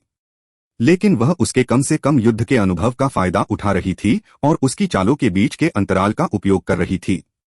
फिर भी वह उसे हराने में असमर्थ थी। लेकिन यह व्यक्ति यान मोचेन को एक ही चाल में हराने में सक्षम था। हालांकि वे दोनों 5वें दर्जे के दिव्य थे, लेकिन अंतर बहुत बड़ा था। सच में यह सामान्य है। यह वह शक्ति है जो रैंक 5 के सेलेस्टियल के पास होनी चाहिए। यान मोचेन और अन्य वास्तव में चमत्कार हैं, आप उनसे लड़कर रैंक 5 के सेलेस्टियल की शक्ति नहीं सीख सकते, सिद्धार्थ ने कहा। उसने महसूस किया कि उसका खून तेजी से दौड़ रहा था और उसने अपनी हड्डियों में उत्साह महसूस किया। यह असली विशेषज्ञों के खिलाफ लड़ने की इच्छा थी। आप यह यह बस एक दुर्घटना थी। मैं ठीक से तैयार नहीं था और आपके शुरू होने से पहले आपसे लड़ने के लिए सहमत नहीं था। यान मोचेन को पसीना आ रहा था, लेकिन उसने फिर भी एक मजबूत अभिनय किया। हा हा हा हा। यान मोचेन की बकबक सुनकर सेंट्रल प्लेन्स के शिष्य हंस पड़े। दरअसल वह अपनी हार के लिए ऐसे ही कारण ढूंढना चाहता था। क्या उसे लगा कि यह बच्चों का खेल है? सिद्धार्थ भी अवाक रह गया, यहां तक कि उस पर भी अप्रत्यक्ष रूप से हंसी उड़ाई जा रही थी। सेंट्रल प्लेन्स के शिष्य केवल यान मोचेन पर ही नहीं, बल्कि सभी 4 क्षेत्रों के शिष्यों पर भी हंस रहे थे। यह हास्यास्पद रूप से बचकाना है। युद्ध के मैदान में क्या आपके दुश्मन आपको यह बताएंगे कि वे ऐसा करने से पहले आपको मार देंगे? लंबे पतले आदमी ने व्यंग्य किया। इसके अलावा मैंने आपको चेतावनी दी थी, लेकिन आप रोक नहीं पाए। मैंने अपनी स्वर्गीय दाव ऊर्जा का उपयोग भी नहीं किया और न ही अपने आत्मा रक्त को सक्रिय किया। आप बहुत कमजोर हैं। आपकी साधना का आधार उच्च हो सकता है, लेकिन आप नहीं जानते कि इसका उपयोग कैसे किया जाए। बिना पंजों वाली भेड़ फिर भी शिकार ही है, चाहे वह कितनी भी बड़ी हो जाए। चूंकि आप आश्वस्त नहीं हैं, इसलिए मैं आपको एक और मौका देता हूं। आप तीनों हाथ मिला सकते हैं। यदि आप मुझसे 3 आदान प्रदान प्राप्त कर सकते हैं, तो आप आगे बढ़ सकते हैं और अपना गुट बना सकते हैं। उसने अपनी तलवार रख दी और यान मोचेन, हान युनशान और वेई चांगहाई की ओर देखा। उसका स्वर बिना किसी उपहास के सपाट था, लेकिन यह उनके लिए पूरी तरह से अस्वीकार्य था। ठीक है, तो हम हमला करेंगे। यान मोचेन ने इस तरह हार मानने से इनकार कर दिया। हालांकि उसे यह स्वीकार करना पड़ा कि वह उसका मुकाबला नहीं कर सकता, लेकिन उसे विश्वास नहीं था कि एक बार हाथ मिलाने के बाद वे 3 एक्सचेंज भी नहीं टिक पाएंगे। मिट्टी का चूषण। यान मोचेन चिल्लाया और जमीन हिलने लगी। लोगों को लगा कि कोई शक्तिशाली बल उन्हें धरती में खींच रहा है। ऐसा लगा जैसे उनके शरीर अचानक हजारों टन भारी हो गए और वे हिलने में असमर्थ हो गए। यह एक अविश्वसनीय रूप से दुर्लभ गुरुत्वाकर्षण चाल थी। सेंट्रल प्लेन्स के शिष्यों का उपहास फीका पड़ गया, उसकी जगह सदमे ने ले ली। यह पृथ्वी ऊर्जा अत्यंत शक्तिशाली थी। यहां तक कि झटकों में भी इतनी ताकत थी। उस लंबे आदमी को जो ताकत सहन करनी पड़ी, उसका तो कहना ही क्या। यह कम से कम 100 गुना ज्यादा ताकतवर रही होगी। आपकी पृथ्वी ऊर्जा खराब नहीं है, बिल्कुल भी खराब नहीं है। लंबे आदमी की आंखें चमक उठीं। हालांकि यह प्रशंसा की तरह लग रहा था, लेकिन यह किसी की अपने बराबरी की प्रशंसा नहीं थी, और इसलिए यह चेहरे पर थप्पड़ मारने से अलग नहीं था। यान मोचेन क्रोधित हो गया। पृथ्वी आत्मा मुट्ठी। यान मोचेन ने दहाड़ लगाई और जमीन पर अनगिनत रून चमक उठे। जिस क्षण यान मोचेन ने हमला किया, धरती फट गई और एक विशाल हाथ लंबे आदमी पर उछला। यह यान मोचेन का सबसे शक्तिशाली हमला था। उसने तांग वानर के खिलाफ इसका इस्तेमाल नहीं किया था, लेकिन उस समय ऐसा नहीं था कि वह इसका इस्तेमाल नहीं करना चाहता था, बल्कि इसलिए कि उसे मौका नहीं मिला था। इस चाल का इस्तेमाल करने में लंबा समय लगता था और तांग वानर ने उसे इसका इस्तेमाल करने का कभी मौका नहीं दिया। लेकिन अब मामला अलग था। यह लंबा आदमी यान मोचेन को अपनी इच्छानुसार ऊर्जा अवशोषित करने की अनुमति दे रहा था ताकि वह अपनी सबसे मजबूत चाल चल सके। इस चाल को देखकर हान युनशान और वेई चांगहाई, जो अपने अपने हमले की योजना बना रहे थे, रुक गए।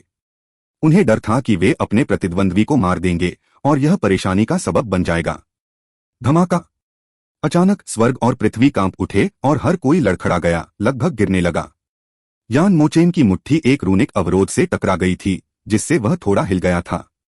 सभी दर्शक स्पष्ट रूप से देख सकते थे कि यान मोचेन की रूनिक ऊर्जा अवरोध द्वारा टूट रही थी।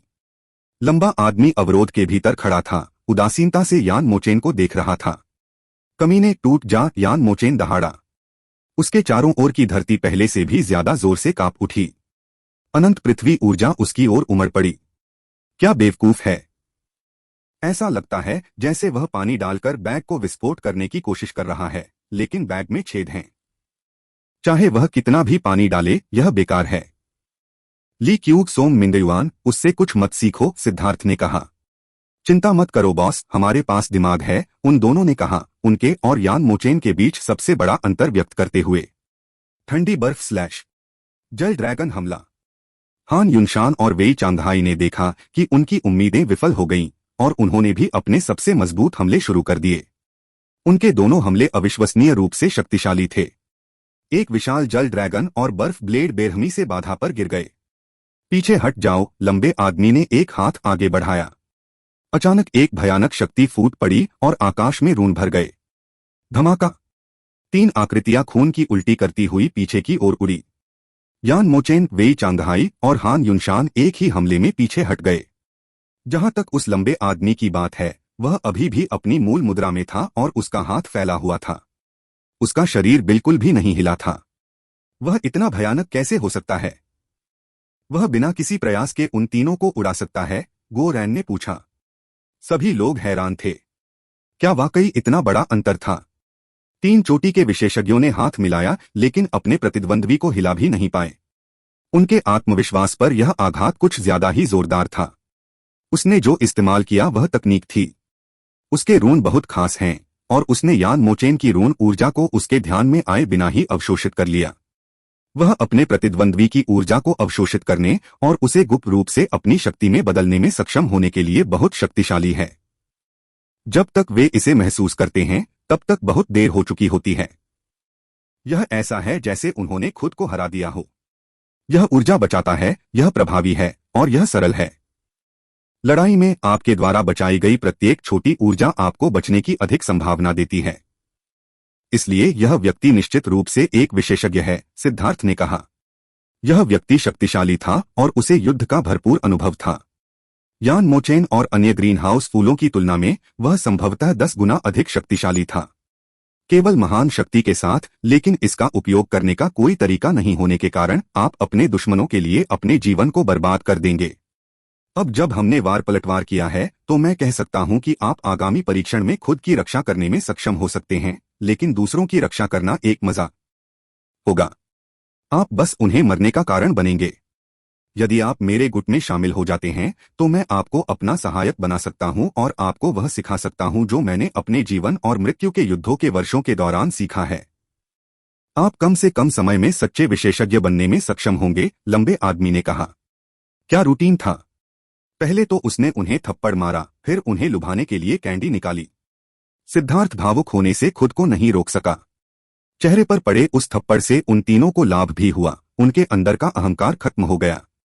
अब उसकी कृपालु दयालुता के कारण उनके लिए मना करना सचमुच मुश्किल था। गुरिशान, तुम्हारी भूख कुछ ज्यादा ही है। क्या तुम्हें डर नहीं है कि अगर तुम तीनों खाओगे तो मोटे हो जाओगे? अचानक एक ठंडी आवाज गूंजी और लोहे के शिवालय जैसा एक बड़ा आदमी बाहर आया। जैसे ही वह बाहर निकला, सभी लोग चौंक गए, यहां तक कि सिद्धार्थ भी। यह व्यक्ति बहुत बड़ा था, वाइड से बस थोड़ा ही छोटा था, लेकिन उसका शरीर अविश्वसनीय रूप से चौड़ा था, जिससे वह इतना लंबा नहीं लगता था। उसकी खुली भुजाएं किसी व्यक्ति की कमर जितनी मोटी थीं। उसकी भुजाओं की रक्त वाहिकाएं रेंगते हुए सांपों की तरह थीं। उसकी मांसपेशियां बहुत उभरी हुई थीं और उसकी गर्दन को देखना असंभव था क्योंकि वह मांसपेशियों से ढकी हुई थी। उसकी रक्त क्यूरी अविश्वसनीय रूप से शक्तिशाली थी। कुल मिलाकर उसका शरीर एक ज्वालामुखी की तरह था जो फटने वाला था। उसकी कांसे की त्वचा पर हल्के हल्के निशान घूम रहे थे। उसके हर कदम के साथ जमीन कांप रही थी और उसके कदमों की आवाज घंटी बजने जैसी थी। वह व्यावहारिक रूप से इंसान जैसा नहीं दिखता था। वह एक मानव आकार के जादुई जानवर जैसा दिखता था जो भयावह रूप से भयंकर दिखाई देता था। कितना शक्तिशाली भौतिक शरीर है! वह संभवतः एक शरीर साधक है, सिद्धार्थ ने कहा। शरीर की साधना करने वाले लोग बहुत शक्तिशाली थे, लेकिन शरीर की साधना करना सबसे दर्दनाक और कठिन तरीकों में से एक था। इसके अलावा इसके लिए एक बहुत शक्तिशाली संविधान की आवश्यकता होती थी जो बहुत कम लोगों के पास होता था। उन्होंने अपनी सारी साधना का आधार अपने भौतिक शरीर को मजबूत करने पर केंद्रित किया। उनका शरीर खजाने की वस्तु से भी अधिक कठोर होता था और उनकी सभी चालें अपार शक्ति द्वारा समर्थित होती थीं। यह सबसे प्रभावशाली साधना पद्धति थी। उस धरती के लड़के, तुम्हें मेरा अनुसरण करना चाहिए। तुम्हारा भौतिक शरीर बुरा नहीं है, तुम्हें शक्तिशाली होना चाहिए। यदि तुम उसका अनुसरण करोगे तो तुम कुछ नहीं सीख पाओगे, उस बड़े आदमी ने कहा। एक और भयानक आकृति के प्रकट होने से वे तीनों स्तब्ध रह गए। इसके अलावा ठीक इसी समय एक सुरीली आवाज गूंजी, बदबूदार मर्दों, जाओ और जितना चाहो लड़ो। सारी औरतें मेरे पक्ष में आ सकती हैं।